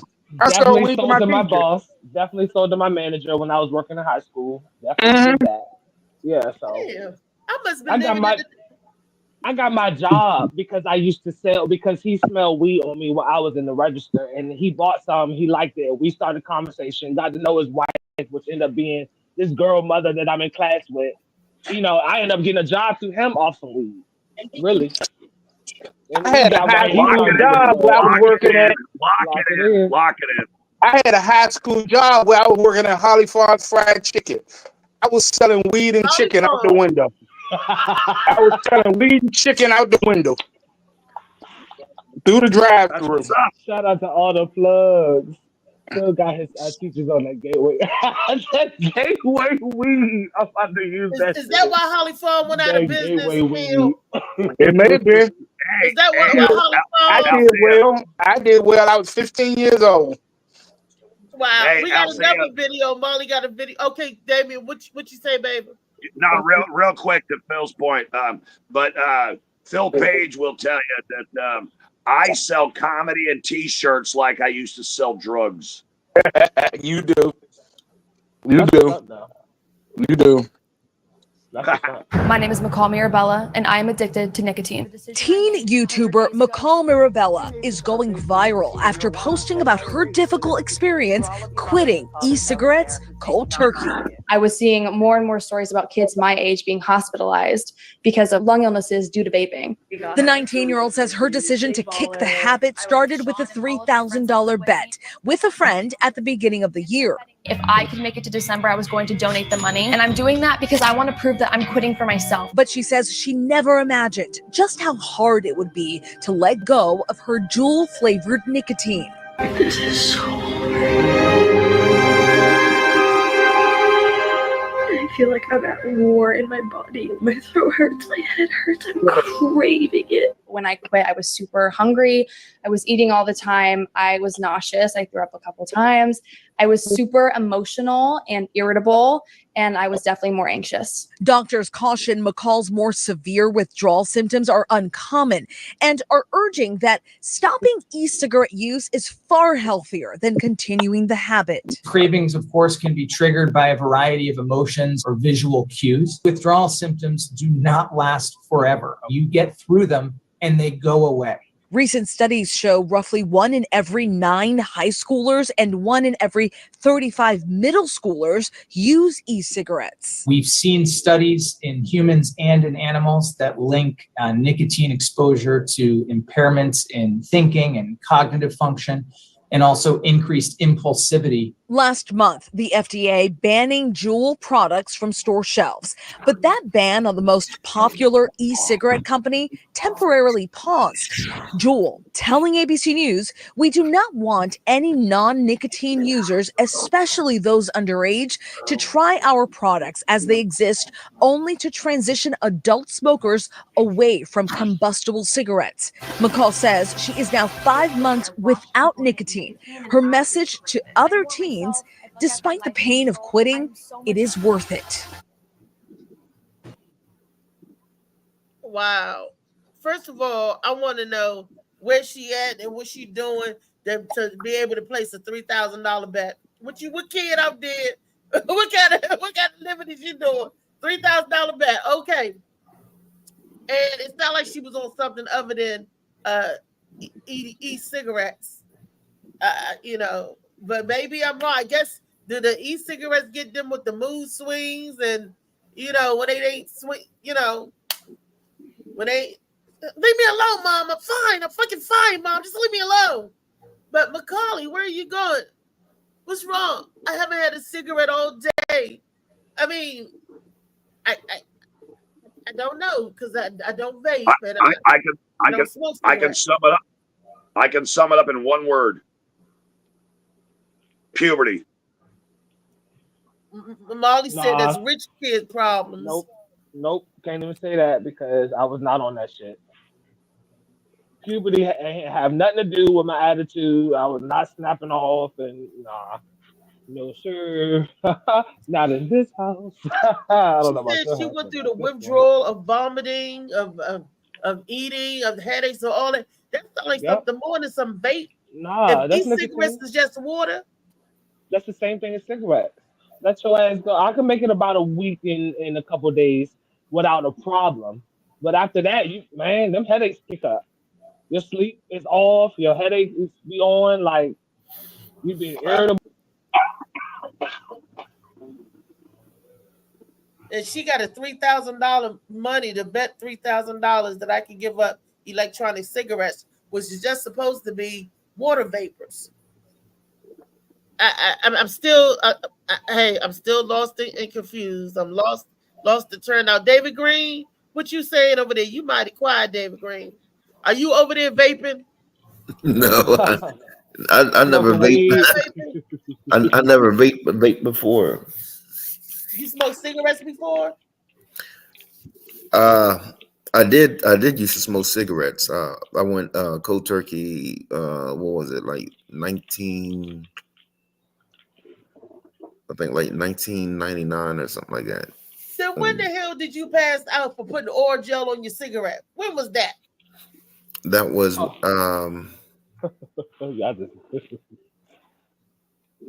He said he When was was it, kicking. Stella? When was it?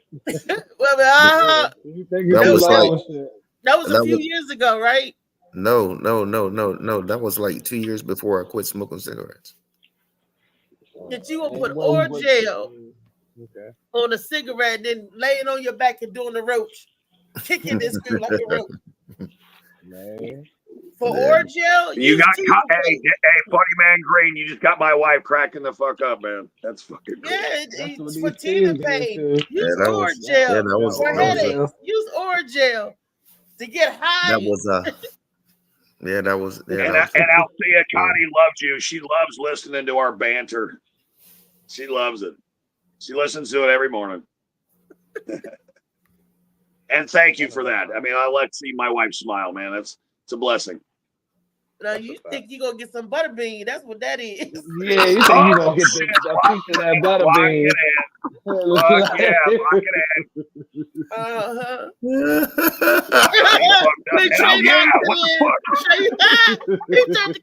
That butter bean. That's one of the bingo words. So if LA said that he said that he was gonna make the bingo cards. He said that in the comments earlier, and I responded to it. So yeah, if he makes the bingo cards, then that's gonna be a thing. There's a couple That's keywords. Hilarious. Yeah. Everybody betting and I buying. thought she was in the bingo tub. card.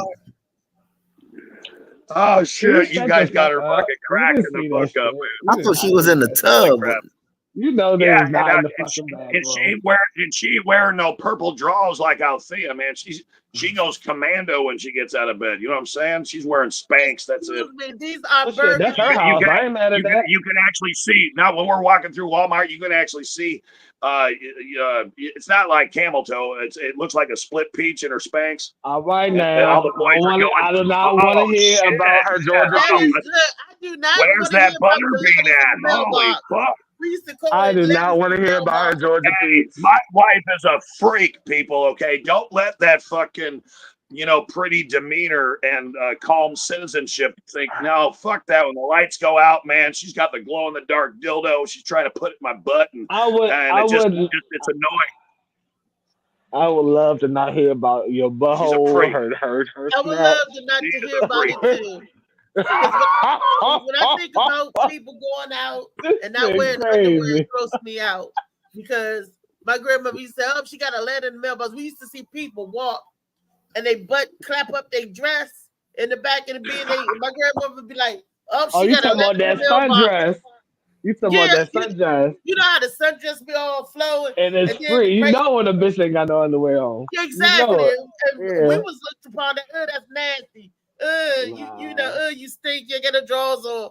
I don't know. It was like, right. You gotta air that fish out sometime. Not trout. That's nasty. That's You not gotta good. air. You gotta air the. That's Some pH people balance. got croaker and barracuda. So that's okay. Even when my wife's got a yeast infection, she knows I'm gonna go in there and I'm gonna open it up like a grilled cheese sandwich. And Can you take him off the screen? Take him off the screen. Back to my smoking cigarettes. Right, can we talk about anything? Like, look, put some of that in the e-cigarettes. I bet you they be like, we ain't gonna. We not smoking. Yeah, it'd be called the Connie. It'd be called the Connie. Back to me smoking cigarettes. The reason why I quit was because I was spitting out bloody mucus. Ooh, and I got I got scared or whatever. Like I thought it was, I was freaking out. Thought it was cancer and all this mess, whatever. Like that. No. But people were saying said something like it was the fiberglass or something like that. No, that was cutting. Yeah. So that's the reason why I quit. That should be something that cool. Well, no, I mean, and that's and that's what it was. Not only I preferred Newports or whatever. That has a high concentration of fiberglass. But my uncle, he smoked Pall Malls with no filter, and my aunt, she smoked Cools. So you know, whenever I didn't have any Newports, I was So my grandfather used to smoke Camels. They had no filters either. All of them sound like robots and junk. Yeah. But my grandparents didn't sound like that. But my grandmother quit, and I used to go and like say, so I'm gonna tell you the truth. I smoked for I don't know. Me and Joy, my best friend at the time, we smoked all of 2 days, maybe a week, because we were both trying to be rebellious against our parents. So I came in the house with a cigarette and said, I started smoking. My mother said, so? I was like, don't you care? She was like, as long as you can buy, don't ask me for no money. She said, you know, and I was like, this is not the attention that I was looking for. I was waiting for it to be in an uproar. Oh, why are you smoking? Don't smoke. I mean, I forgot we grew up in a house that kids smoking at 12. No big deal. Grandparents, tobacco farmers. So they didn't care. So I was like, Joy, this ain't we in the daggone laundry room smoking Benson and Hedges, coughing and shit. We're like, we got the raw cigarettes. We thought that Benson and Hedges, rich people with money smoke Benson and Hedges. So we was like going on 7-Eleven, and we was kids buying Benson and Hedges. They were selling it to us. So if I was 13, this was back in 84. 1984, kids could go and buy cigarettes. Yes, they could, because we should have went in there and bought cigarettes. Yep, you're right. Yep. Well, I used to do that for my mom, but I'd have to bring a note and a check that they would fill out for how much it was. And I was a kid, and then I'd go and get cigarettes for my mom. You know, and this is probably why I don't smoke cigarettes. It's just because I choked on it. You light them on the stove. That's how my aunt and uncles and them got started smoking cigarettes, because my grandmother would be like, light this on the stove. She used to see me the same way, but she used to be mad because I done burnt up the house. Or the toaster. Or the toaster. Yeah, you can do that. Or the toaster. Yep. You can light cigarettes on the toaster. Yeah, on the toaster. Yeah, you just put the thing down and then wait till you see the element. You just tap it a little bit and light, and then you're good.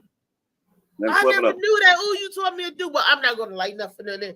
But I never knew that. We used to turn the fire on, and I used to be scared to put, because you had to put it on there to take a drawer That's what my grandmother them used to be mad at me because I was standing on there and burn a cigarette up. Because I'd be too scared to go, to draw it, Because I'd be like this. And she'd be like, you done burnt the damn cigarette up. Get like another one. I'm like, So no, I didn't. And then like I said, we tried to smoke. It didn't fare well for us because nobody gave a damn. So we was like, this the wrong thing. And the crazy thing when I quit, I think if I'm not mistaken, I think cigarettes were like $3, $4, and people used to complain. They'd be like, "Oh, the cigarettes are so expensive," because they heard about New York being like $6, $7 or something like that at the time, and they was like, "If cigarettes ever get that high, I'm definitely quitting." Now, how much are cigarettes? And Like they are still smoking. And they are still smoking. I heard that too. The average is cigarette gets 12. up to $5. I'm quitting. Cigarette better not get $5. I'm quitting. But they're like $8 in Virginia. So I just go across the bridge. Hey, look, hey, just so you know, this is show and tell. All right, these are called 24/7s. They taste just like Newports. And right here in Springfield, Missouri, they cost me $24.99. And yeah, so I'm gonna die slowly, but I'm gonna die on a budget. I'm gonna die on a budget. I'll say. Wait a minute. $24.99 a pack. No, a carton. Oh. I was about to say. Yeah, and see how it's called 24/7. It's for fucking chain smokers like me, and this is for chain smoker. I'm gonna tell you how I started smoking cigarettes again. I got a fucked up story. I love fucked up stories. You hear, Phil? I had stopped smoking cigarettes for 10 years. And then I got a job at an engineering firm, the job I retired from. So anyway, the first week and shit, I'm struggling and shit, trying to figure out how to work shit, how to do all kinds of shit. And this, that, and the other. And I was like, these white people gonna fire my ass, But anyway, so what I did was, I was trying to figure out shit, the way to do shit. So I saw the other engineers out at the cigarette booth outside in the yard smoking cigarettes. So I said, fuck it. I went and bought me a pack of cigarettes. So I went out there and started talking to them, and they started telling me shortcuts, the way to do shit, and all the different ways, you can do shit. They like you doing shit the hard way. If you just do it like this. Now, if I hadn't did that, I probably would have got fired. But sometimes some good shit come out, something that Imagine if you would have took some weed. Your big ass was just out there socializing, Phil. Your big ass was out there socializing. He would have leveled up. If you bonded over cigarettes, how much could you bond over a J? Nah, well, they weren't out at the cigarette. These 50 and 60-year-old white dudes, they weren't out at the cigarette smoking J's with their pocket protectors on. They weren't doing that at the time. Oh, all right. So I'm like, I swear. What was they smoking? Marlboros? It didn't matter what they were smoking, but I could come out. I had my cigarette, so I could come out and hang out with them. Can he come out? Can he come up, coming down? Mm-hmm. I went out there and met my father's sister. Huh? You had your pocket protector on too. Be like, I ain't had my pocket protector on, but it was like I was probably the only black guy out there. But it was okay because I was out there smoking cigarettes with them, and they didn't feel threatening, and I could go out there. So they telling me, I was real young at the time, and and I'm trying to figure out shit the old ways, flipping through manuals and shit, trying to figure out how to do shit. And then once I got out there talking, they talking about, you can do this like this. Just do this, this, and this. But that's dope. That's actually dope, though. You talking to Roger and Dexter. Yeah. I feel at the door. He's still smoking. And he running out there with his cigarette. They run out there. I grab my pack of cigarettes. I look around the office for the smartest motherfucker I can find. I grab my pack of cigarettes and run out there and start talking to them. Next thing I know, I'm on. My job is safe. After 30 years, I retired. Over cigarettes of all the things in the world. Phil, Over you made cigarettes. them feel cool. Yep. That's what it was. Hey, you know what? I can't. I got to tell you, I cannot deny any of that not be the truth, because it's got to be the truth. Because you should have seen everyone in fucking St. Robert, Missouri, with Phil and Brenda. I mean, they were like local celebrities, weren't you? Mhm. They So were you out already around black you all ready for your show? You all ready for your show? Yeah, November 16th at the Hub, where the debut performance with Brenda Brown and Phil Page.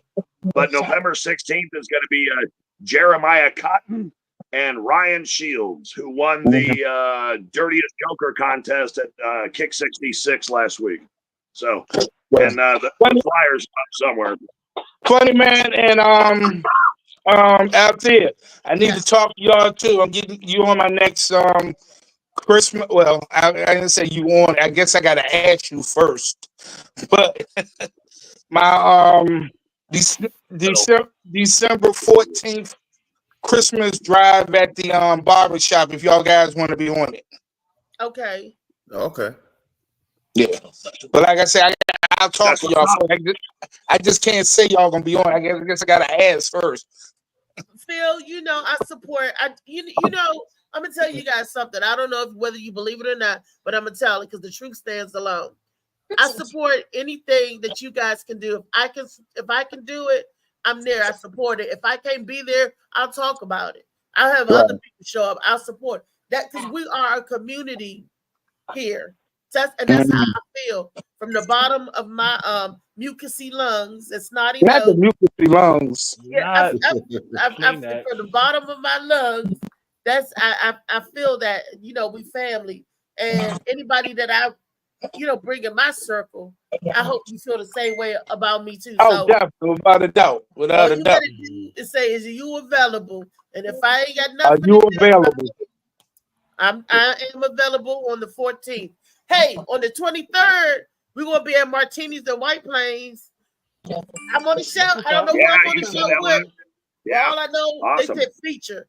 I said, "You want me to feature?" I said, "You got Get it." some flyers or whatever they got as soon as you can, so you can get that, you know, get it spinning. Yeah, well, I'm gonna have my flyers out now. I would definitely be out there to support you too out there. So, and if anybody want to buy tickets, they're $30. You can get them through me, and I'll make sure you got your still one of my people right up front, so y'all can Still at hold my liquor. 919 tomorrow. Huh? You still Yes, at 919? tomorrow. All right, yeah, I'm coming Thank out you. tomorrow. Yeah. Yeah, I'll be out there. If I get my leg is all right, I'll be out there. Now, I got a question. Should I give out candy or cookies? What kind Cookies. of Put weed in it. Cookies. You like cookies? No, I mean, I actually, hey, my wife Connie, she likes candy. These are 100 milligram a piece gummies. It's called Kush Drops. Doesn't that say 1,000? I thought I seen an extra zero. No, there's 10 of them in a bag. Each one of them is 100 milligrams THC in a gummy, and she uses it every night. You say 1,000 on there, they're gonna be walking on the ceiling. Yeah. You like put that shit up there again so I can see it. Yeah, that's what I know. What I'm talking about. That's 1,000 milligrams. That's what Connie You takes said every that's night. 1,000 milligrams, not 100. No, but there's 10 of them in here. That's 1,000 milligrams each. No, it's 100 milligrams for 10 gummies. All right. Okay. And it's 100%, and it's 100% legal in Missouri. So I'm shit, man. We're all high in Missouri. 7-Eleven and get gummies like that. I wouldn't go to fucking 7-Eleven. Hell no. I like the top shelf stuff where I took Phil Page and Brenda. She got some pre-rolls, and they got a little tour of the high-end legal marijuana shit. He was there. He went through. I don't have an ID. I can't even go in the back room. Okay, I don't have an ID. So, David, did you see that, David? I like David, that talk fucking show. Green, you look good with a shirt on and your glasses. You don't look as creepy. When you sitting there with those glasses, look, am I lying? Tell him. Phil, tell him. Wait a minute. Wait a minute. Althea, my wife's cracking up. Are you? No, Althea, my wife's cracking the fuck up right now. Are you talking about Funny Man Green or me? Well, I was talking about Funny Man Green. You look better. Keep your shirt on. Okay. Keep your shirt on. Ebony and Ivory. Look at that right there. Ebony and Ivory. Thank God. Funny Man Green with wife beaters. Funny Man Green look like he, now he look like he's a student, like he's a professor. He could teach a class. Like you do like you teach classes and shit. You do like I don't look like I can teach a class. I don't look like I can teach a class. I guarantee you I'll get their fucking attention.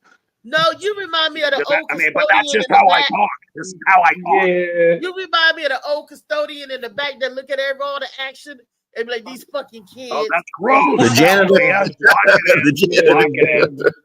Lock it in. Yeah, nah, you don't look like none of my kids. Like these fucking kids. He remind me. That's what Jimmy got me.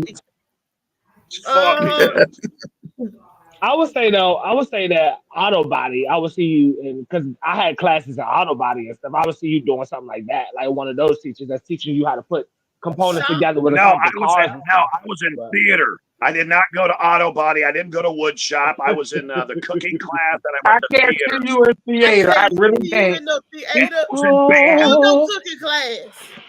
That lets you cook in meth. No, it's called home economics. And I aced it. I fucking aced it. Easiest class to go get Lock it in. Damn shit. Lock it in for theater class. You can't even make that shit up, motherfucker. You can't even make that shit up. I can't you in theater class. I'm not that motherfucker, man. I'm not. I like hanging around with the ladies.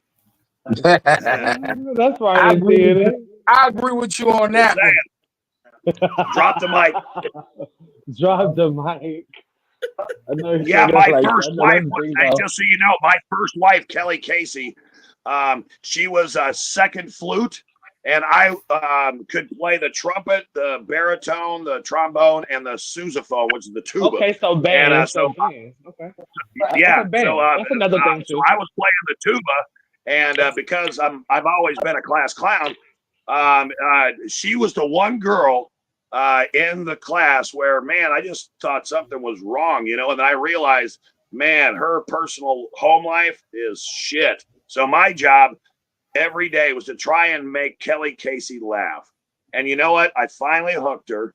Now, it wasn't, this is teenage love shit, right? Okay. But I did get her because she was the only person that wouldn't laugh at my jokes. But I finally got her, and she was shit. We had sex in the back of a 1978 Ford Fairmont, and wait a minute, and I got her pregnant. She came on to me, man. Damien, she wasn't a virgin. Anyway, so no, listen, we can bring this up on Wellness Wednesday. But no, we have two beautiful children. That's why you don't vape. You can turn into a Damien. So if you want to turn into a Damien, I don't vape. Does this look like vaping? I'm not vaping. That's where it started from. I don't know if that's water. Okay, well then I'm old school. I ain't gonna fucking vape. I ain't even paying for that shit. I'm Jewish. How was copper wire invented? Two Jews fighting over a penny. Fuck off. Yeah. Drop the mic. Damien, my grandmother, she was living. She would call you one word, a dopey. That's what she called. Damien, that's a dopey. A dopey. A dopey. You hanging with a dopey, Reese? Hey, my the co-founder of Comedy for the Cure, Brian Hamilton. You know what his nickname for me was? Stupid. Yep. No, you're not stupid. You're very smart. You just a dope. No, Stoopy. Stupy. Stoopy. Oh, because you go in a stupor? Is that it? No. It was just it was a cute thing that he made up for me, and so he has an alter ego called Cleveland Cupcake, and he'll put Oh, fake teeth in his mouth. I'm talking. You remember Brian Hamilton? I introduced yeah, I you to saw him. Brian, but I would never know him to be a Cleveland cupcake. Okay, all right. No, Well, hey, okay. So me and him were doing videos down in Fort Myers, and so I have to be Stoopy, and he's Cleveland Cupcake. So I walk into a bar. We're selling tamales, and so I sell like all of them in one stop at the pub, and he puts his teeth in, and I know it's time to do this video. So he takes Glade air freshener and he sprays a Mentos that is stuck to the carpet. And I love candy. So I got in to the car and he went off. I went down and I grabbed the Mentos. I put it in there and I went. By the way, this was all staged. It was all staged. And then Brian, he went it's off. almost time for us to leave. I want everybody to talk about what we got coming up. I know for a fact that on November the 2nd, which is this Saturday, right, Phil? Phil Page, we're here. He gone. Phil Page. Well, I'm on a comedy show with Phil Page November the 2nd. It's a virtual one.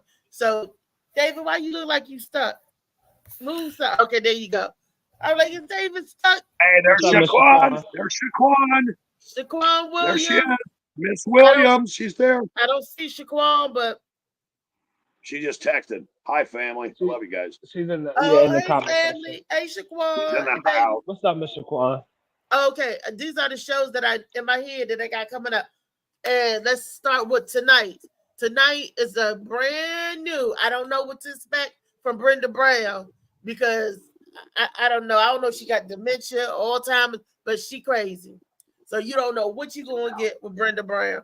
So tonight is the all new episode of Sauce to the City, and it's all newbies except one, me. So this should be interesting. I don't know what to expect. David Green, wish me luck. I don't know. And then tomorrow night, y'all, it's Fright Mike. If you scared, don't be scared. Get on the mic and do your thing. Ain't nothing but a chicken wing. Phil don't work at Holly Farms no more. So y'all got to come out and see him on Wednesday at Bar 919. He's going to be doing his thing. Also, Just is going to be out there. My man Just and the Strapped In crew. And my Duran, my beautiful, beautiful songbird Duran, he's going to be out there singing Mama. That's his song. He's going to sing it live in person. So tomorrow night is going to be a good, fun night. I call it Fright Mike, taking it back old school style to an open mic where you get on and do whatever it is you do. Everybody get 5 to 7 minutes, 5 to 7, depending on how big the list is, you know. But you get up there, you do your thing. Trey Wiz, you gonna come out there, you gonna sing for me tomorrow. I might do that. Just sing a little something, just a little bit. Might do that. I was thinking about it. We're gonna practice in the back. I'm gonna be your background. Be the background. I might do that. I was thinking about that. Yeah. I was saying that to my friend. Yeah, I'm gonna get it tomorrow. I'm putting my outfit on. I'm tomorrow I'm gonna be an 80s girl. Totally everything. Watch. I already got my outfit together, which is so cute. Because when I was a kid, we never really dressed up for Halloween. My mother used to tell us this lie: "You don't need to go trick or treat. I can buy you candy." We'd be like, "Okay," but we be in the house, but we ain't got no candy. Where the candy tomorrow? Hey, Althea. Althea, I got a question for you. Yeah. I know that Brenda just made the flyer for the Sauce in the City sponsored event at the Hub. That'll be the second show. Is there any way you could pull that up? Because that's Jeremiah Cotton and Ryan Shields. Want to give them a shout out for doing it. I don't know. When Molly pull the videos up, he'll put them in order for like the date wise. Okay. So yours is in November. Right, cool. So we I was just asking. We ain't got to get hot with each other like that, man. I mean, are you going to start an argument? Let's go. Come on. Ain't nobody talking about no argument, Damien. But I'm saying, Molly will pull it up. I don't even control that. So Molly pulls All right. that up. Y'all know that. Fair enough. All right. But if I'm going in Y'all order know off the that. top of my head, tonight would be the new Sauce in the City newbie episode. And tomorrow will be Fright Mike. That's the 30th. And there's something that's happening actually on Halloween Day. I don't know what it is because I don't have the flyer. Then on the 1st is Friday. That's the recap show for Sunday's Sauce in the City. Yeah, I think. I'll take you to your walk on that. So this Saturday is Phil Page presents. Let's Get Ready to Funny presents. Then on next Friday, on the 8th, I will be in the house again on the 8th with Lee's Drag Show. I will be hosting. When Molly put those fly up, y'all see that. Then your thing is, what date is your thing, Damien? Okay, it's November 16th at the Hub.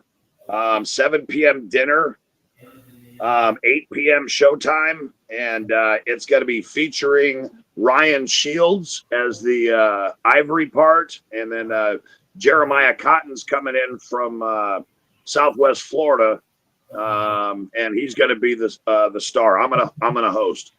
Okay. And then Phil just came in today with the barbershop. I think that is November the 16th as well. That's the Saturday. Yeah, it is. It is. Okay. I got a show November 15th. You got Friday. Yeah. All right, David Greenwood, you better speak up. Tell him what the show November 15th. Yeah, Stanley. Yeah, I got a first time ever home show. You know what I mean? No traveling 3 hours, no traveling different states, nothing. Like hometown show at Mezzo's in Cumberland, Maryland. Mezzo's. Yeah, very, very excited about that. I'm excited about that for you. David sounds like Green a on nice the place. flyer. All right now. Do we got the flyer? Lock David? it in. Molly is sure when he get a chance to do the Yeah, flyer. I think Molly got the flyer. You know, I got to get him the flyer for November the 23rd. They called me when we was doing the show. Like I said, I'm booked at Martinis and White Plains. So as soon as I get the flyer with all that information, I'm booked for that on the 23rd. Oh, this is going to be so busy. David, we're getting busy up to the date of December the 6th. December 6th, yep. Yep. All this practicing we getting. Yep. That's nice. And then Christmas gonna be right around the corner. Yeah. Or whatever people celebrate, but the holidays I say will be right around. November the 6th is the Vegas show in Vegas. Yeah. Woo! Yeah. So we got to get together so we can get our tickets because we're gonna be on the plane. I'm leaving on the next plane. Now I'll be back in a couple of days though, after December the 6th. So the 5th to the 8th, I think. Is that the block? So the 5th to the 8th. I think it's 5th to the 8th. Yeah. So I'm looking forward to that. And then my Aunt Felicia just told me that she's gonna go with me. David, she gonna go with us. So the package. So I'm so excited. And I was like, for real? She was like, girl, yeah, I can't have your blind ass out there by yourself. Man. Well, I was like, I'm not gonna be by myself. I hope nobody have me in trouble. They gonna hear me on Vegas swinging from the Eiffel Tower. Or somebody gave her a gummy. Trey. Yeah. Oh man, you never want to go through that again. Hey, Althea, I talked to Jeremy. As soon as he's done putting that proof together with you on the stripper pole, I'm gonna send it to you privately, and you approve it, and then he's gonna set up a store for you for Morning Mac Show. Okay, you can sit. You know what? You can sit like to the back so the whole gang can see it. So if they No, I'm gonna wait for him to get done with it. It's gonna take him another couple of days. He wants to make it right, just like he did with Brenda. I mean, what he did with Brenda sure was pretty fucking cool, man. I wait whether he put the stripper. I mean, I can't say that whether he put the pole. We ain't gonna say that. Oh wow! Friday. Wait a minute. What the fuck did you just say? God damn. Wherever What? the pole go, wherever you put the pole. Hey, Althea, remember we were talking about putting whatever, dude, fuck cancer in that top right corner of your print? But can you pull your print up again?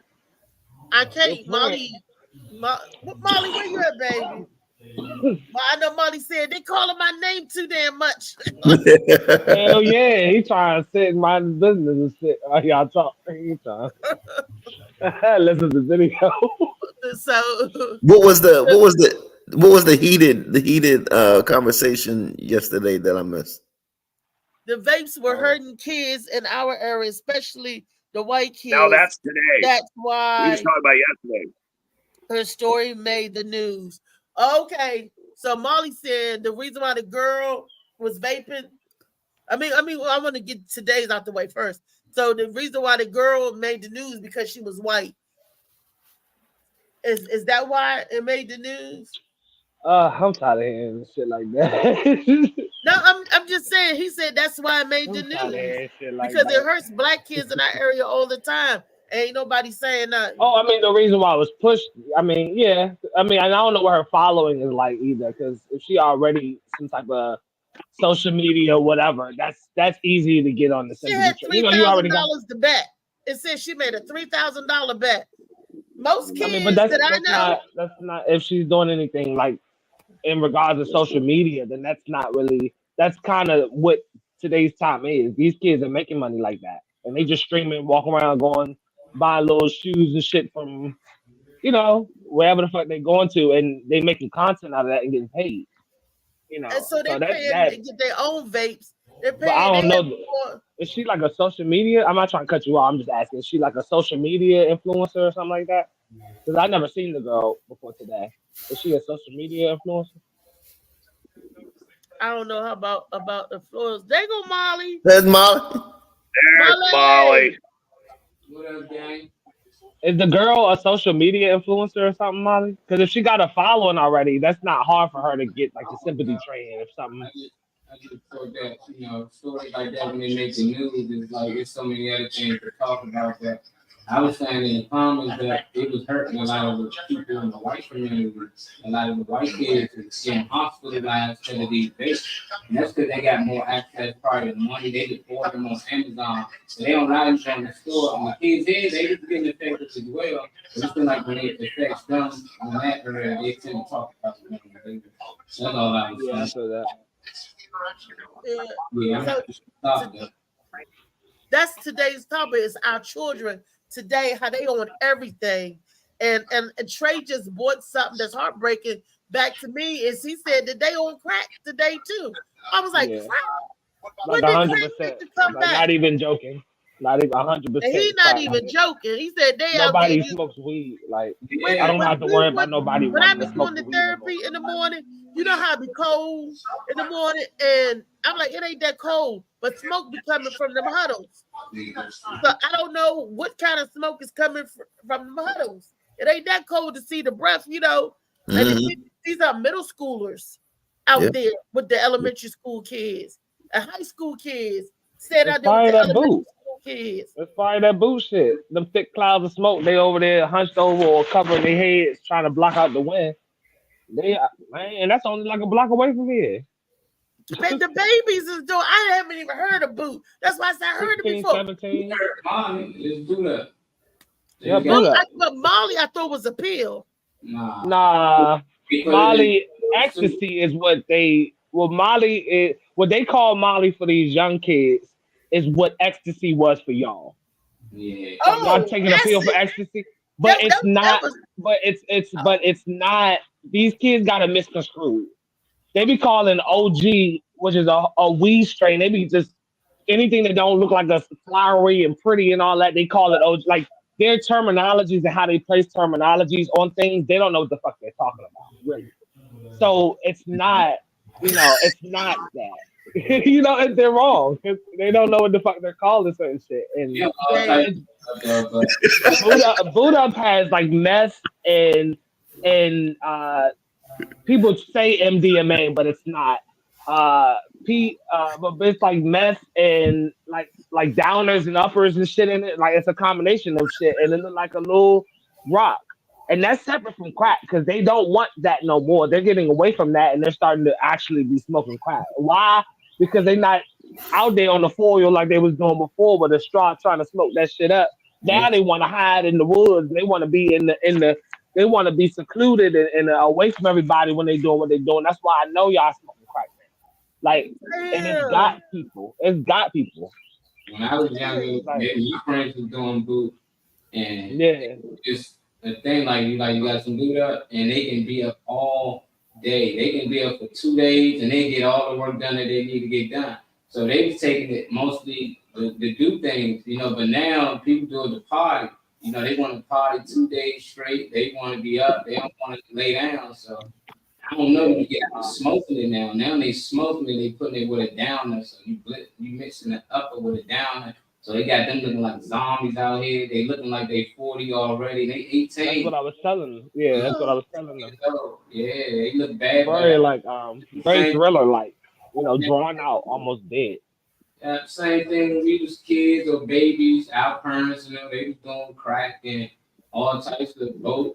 And but the difference was, Molly, you said our parents and stuff. If these are elementary kids and junior high kids, I mean, it's a younger. It's sad because these kids don't know. The adults didn't know what they're in for and how to treat an adult. Could you imagine how it's treating a young adolescent mind? They're gonna lose their fucking mind. They just getting it developed. In high school, middle school, doing drugs, they was smoking weed and stuff. The same thing with the kids. It's like they can't get access to this stuff without an adult most time. It ain't no kid 13 years old got all the work to Molly and Buddha. It's an adult that's giving it to them or selling it to them. Yeah. $1. You know, preach, like Molly. Preach.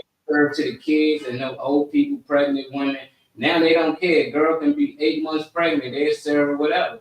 That's what she wants, you know. So now it's at a point people just on money. You know, as long as they look like if I don't do it, somebody else gonna do it anyway.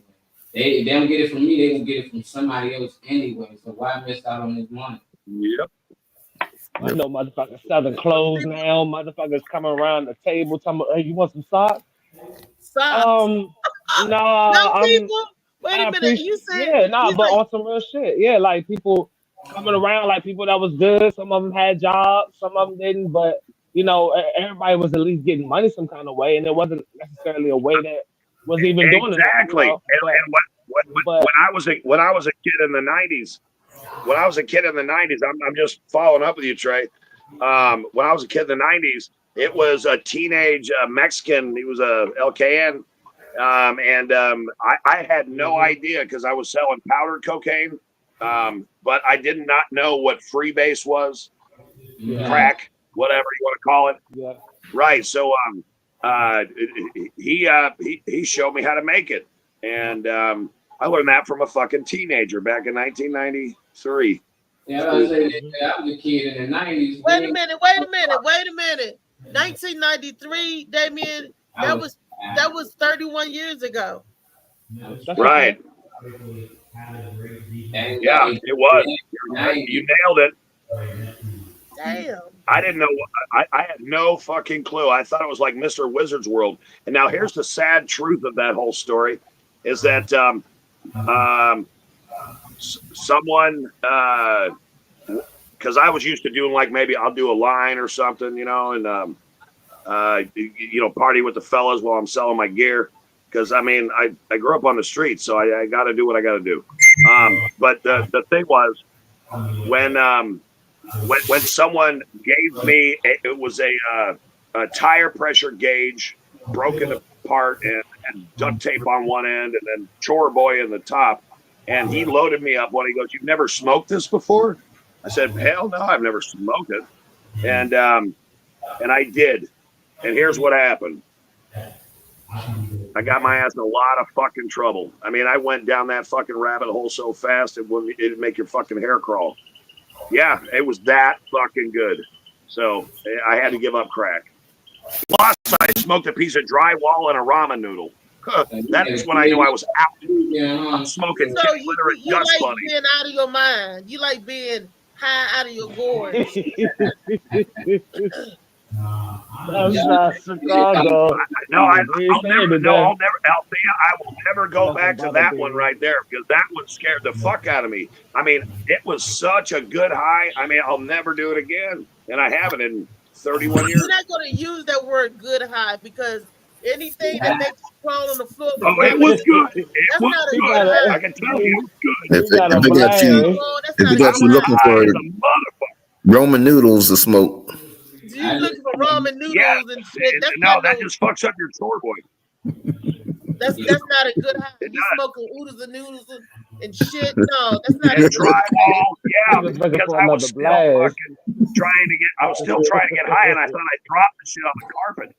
And I didn't have a vacuum cleaner. No, my carpet was fucking clean as a whistle. I was smoking everything in that motherfucker. The cracker, I don't give a shit. Everything happened in 1993. I was like, why they never look you in the eye? They looking on the ground for crack. Hey Josh, if you serious about making the bingo cards, add drywall and ramen noodles. We're serious, but I definitely commented and told him. I was out of in 1993. 1993. Right. And I was out of money. I was out of friends. I did one of the most ruthless things you could ever do. My mom let me borrow. It was a Ford Festiva, which kind of looks like a roller skate. And man, the boys, the LKNs, they were coming for me. And my power was off. Rent wasn't paid. Landlord's knocking on the door. I'm hiding in the closet like a bitch for no fucking reason. And crack. For crack. Yes, crack. Okay, I'm telling you, I gotta give you my story. Right, so, the one thing I knew was I woke up one morning and I looked in the glove box of the Ford Festiva and the title was there. So I went to a used car dealer and I got $300 for it. I sold my mom's car. And I took a one-way flight to fucking Naples, Florida. Dang, crazy. I cannot make that shit up. That's how bad crack is. Fucking you was hold out for the car. Do that too. I can't make it up. Hold out. I know how bad crack is. I've seen it. You know. You know how bad crack is? Yeah, I seen it. My uncle was on. I seen what it does. And all I could do was sit there with tears in my eyes and cry when he tried to fight my grandmother for money. He was still, my uncle was he was still Jesus off the cross. My grandmother was staying with me, and when I took her home, because she was staying with me during the week to watch my son, and on the weekend she'd go home to her house. This is how she ended up losing her house in Palmer Park. We sold it because my uncles couldn't behave themselves. They wanted to invite the neighborhood and turn it into a crack house, which is right across the street from the fucking police station. So I take her home, and her air conditioning unit's gone. He done put her air conditioning unit in the hot. He done sold the lawnmower. We couldn't cut the grass. He done sold pots and pans. I mean, who do that? I remember when I broke my leg and I was staying there. He was stealing frozen food out the freezer to eat. I'm like, how is he cooking this? How you gonna steal a frozen pizza? How you gonna eat that? Where's you going to eat this at? So I've seen what crack does. Try to get in the bed with you. Crack try to get in the bed with you. Crack try to take your money. Crack try. They think. Oh no! It will take your fucking money. I know what crack will do to you. It will take your fucking money. Y'all never functioning crackheads. Y'all never met functioning crackheads. Like crackheads, when I grew up, they used to wash the car, they work out. But that's where they can get the money. I seen the crackheads active in the community and all that, the community advocates and all that shit. How you doing now? Yeah, now. Back in the day, people have rearranged their life. They're clean up and they're off of drugs and they're doing so much better. Yes, Joey, it's every day. They didn't die. The ones that didn't die survived and got off of it and cleaned up and turned their life around. So I've seen that too, and I applaud that. I've sat in AA meetings with family members because I love and support them. I was like, that's right. I mean, I support anybody that's trying doing good. Me and my uncle got into one of the worst fights. My uncle, I'm sitting there watching TV, and he popped me in my eye. My glass was like, I'm like what the? I ain't lying. We watching the back of the Idol, and I'm like, so go in my room. I was yelling. So he must have thought about it. He was like, it's like this to like this, and I'm like, I'm sitting there like, what happened? In your face all day, baby. Oh shit! I was not looking for that at all. And that's what my son. And my son said, "Mom, you must have been a nigga in your former life." I said, "What you mean?" He said, "Because Uncle Junior gave you 2 gut punches. You didn't even flinch. You just rolled with it and came back with it." And I was like, "Tyree." So then my son grabbed him and said, "Uncle Junior, what is you doing? You was not boxing my mother. What is you doing?" And I'm glad that it's something that you not cut you off at all. I just gotta say that I'm glad that it's something that you can find humor in today's time, because if our friendship was dependent on me laughing or not, it would have been over.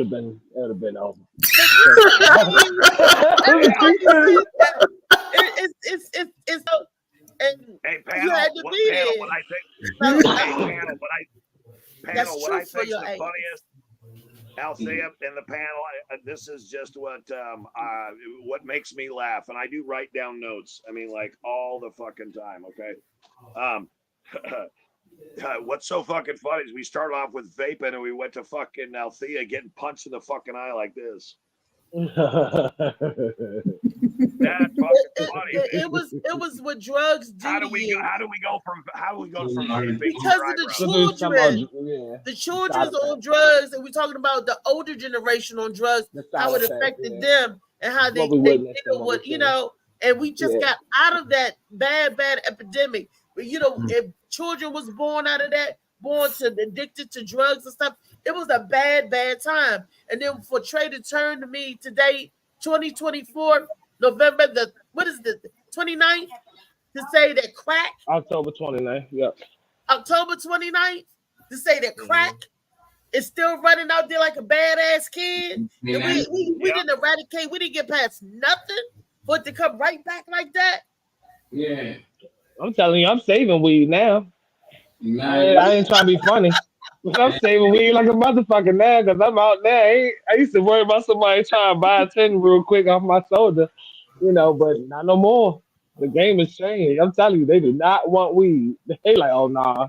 You be like, you want to hit the J? Nah. What? You want to hit the weed? End up on more medicine than they was on when they was just on crack. And that's the only thing. Like, my mother was on it, and she was claiming for 20-some years before she passed. Yeah. And shit, her friends still out there on it. They live it. So it's crazy that they still out there, and they like, I'm gonna do this for life. But at the same time, my mother's in there taking 10 pills. Now she got 8 pills, then this and this. So it's like they took her off one drug and put her on 8 other drugs to keep her off that one drug. So it's just like, I don't know how does it work, because a lot of these crackheads that I used to see out with my mother, they still be like, "Hey, Molly, man, I miss your mother." I'm like, shit, they still out here doing crack. Yes. Yeah. So it's like, always help. Some of the best relationships is crackheads. And some of your best relationships. No, not some of mine. No, I'm saying in general. In general, some of the best relationships. Some of the best relationships are crackheads. Like, what are you into?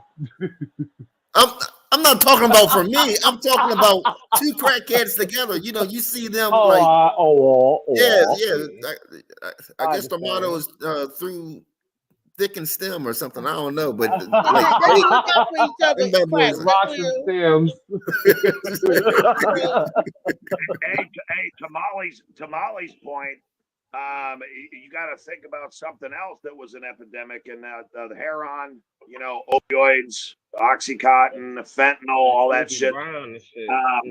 The young Right. kids using heroin.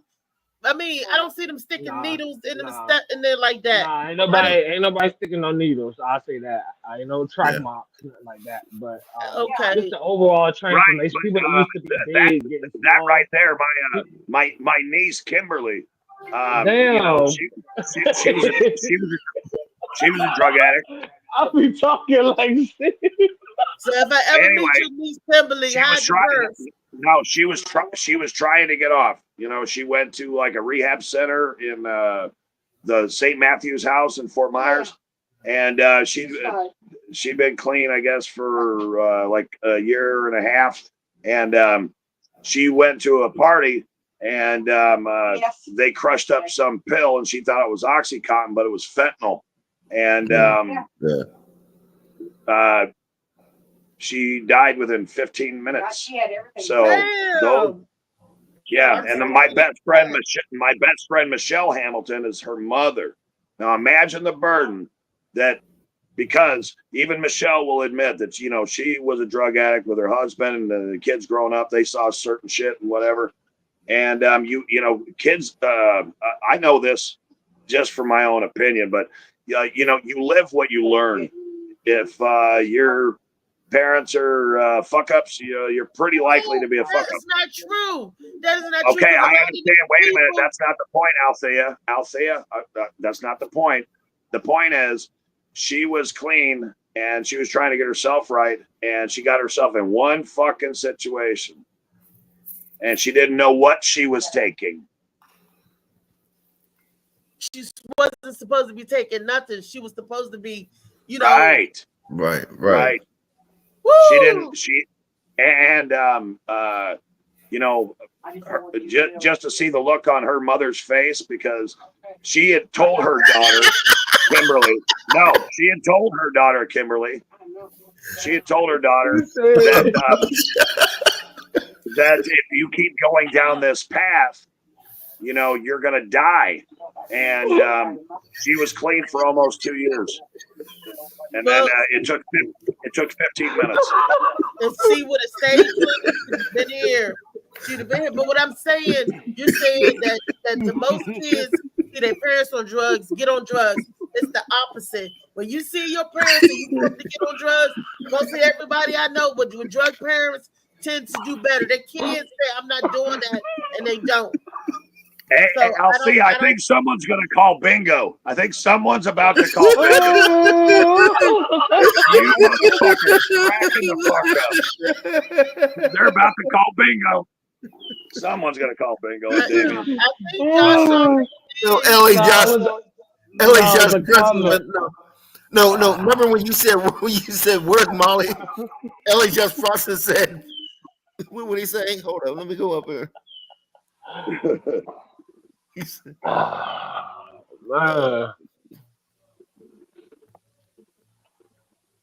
where is that? Oh yeah, you said where's Molly at? He said he's trying to play mama.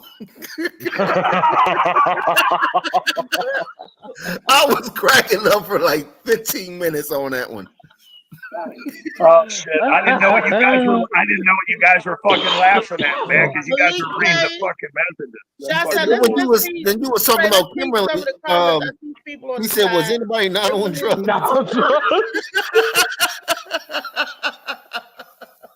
That's fucking fun. I wasn't on drugs. Never been on the drugs. I seen what drugs can do. I think, you know, when I was 7 years old, we smoked real grass. I don't know what y'all smoking nowadays. Yeah, that's the challenge for you. Get out there and smoke some real grass. See how you do with that. See how high you get with that. That's a challenge. No, I better not say that, because somebody might really do that. Like, we really did it. They got sick. So oh, you talking about real? You talking about like literally grass, like outside we grass? Up some grass. We went outside in the backyard. Yeah, but hey, it's I know some pops, baby. I thought Connie. That real grass. That real grass has got vitamin C, but everyone's got to sign up for that Molly Moss. I'm telling you, motherfuckers, that shit is dope. Way to plug the shit up. Yeah, that part. Molly Moss. Molly, they gonna be looking for your ass soon. Yeah, we want the lemonade. We want the smoothies. I want it shipped to every country in the world. He said, "Y'all stop talking about that shit and be about that shit. Put it in order. Put it in order. Look, that's right. Stop talking about the shit. He will deliver in the 10-mile radius. That's right. Oh, hey, wait. Connie said, "How much?" My wife just said, "Molly, how much?" Oh, okay. Molly, you got to answer. No, Connie wants to know how much the Molly Moss is. Connie's asking about the lemonade or smoothies. Can y'all hear me? Yeah. I had cut the mic back up. That's I a said for the team, $7. $10 anybody else. So as long as you part of the morning max show like what you is, $7, 3 for $20. Other than that, $10. Hey, Connie says she wants it for $6. Oh, Connie can get it for free, man, as long as she come pick it up. That's right. Okay. That's hey, Connie, you got a ways to go. It's free. She just got to pay for shipping and handling, you know. There you go. All right. She get it. Yeah. Right. You got to pay though, Dame. I'll pay.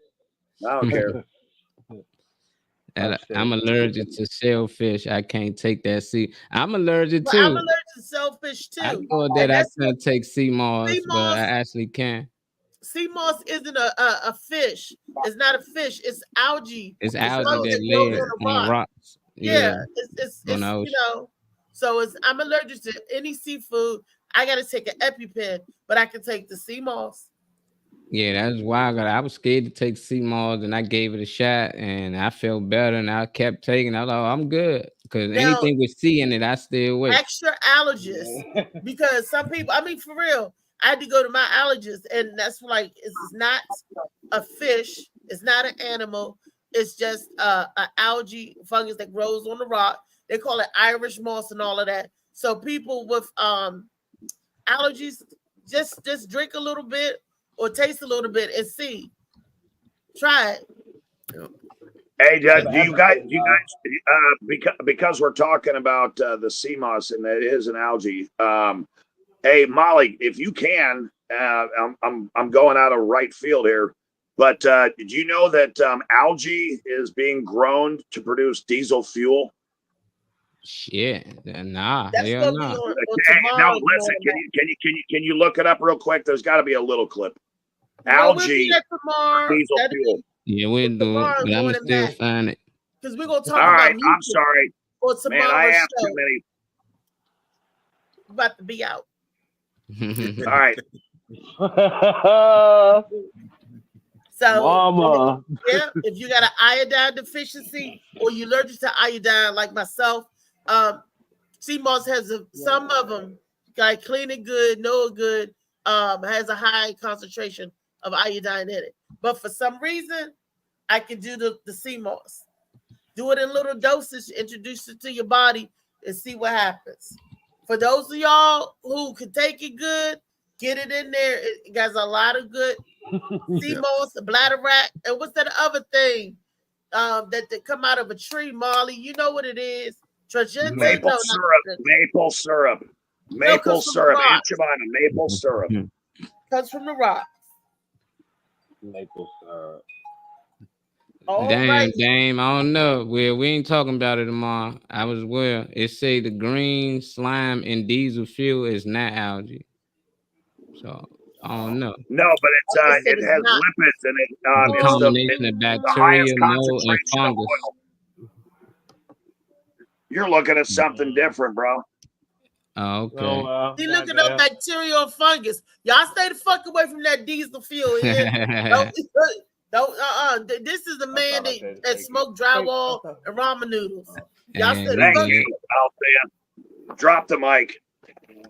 Drop the mic. Bingo. I love you, Damien. I love you, Connie. I love you. I love your Damien. Mama. Connie, give you a hall pass. Shout out to my people in Chicago and Gary.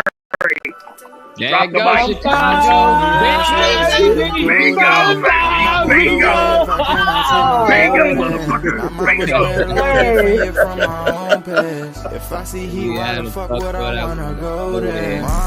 Hey, Molly, turn that shit up a little bit. I want that a always got in trouble, I was shouted. Mama, now I'm staring at shit. Mama, I'm the pilot. Mama, if I want something, I'ma go get it. Mama, swim with the sharks, piranhas, and fishes. Mama, it's so hard down here, God is my witness. Mama, I know where I'm going. Mama, I'm a fan. It's hard not knowing who is really gonna be there for me. I wish you could be here to see me the day I start touring. Shit be on my mind every second when I'm not recording. I'm waking up conversating with the Lord every morning. I mistakenly took the wrong path, I had to rewind. I fumbled trying to move too fast, I had to keep trying. Growing up, I got in trouble, told myself to keep lying. So much stress be building up, swear I be needing me time. Bingo.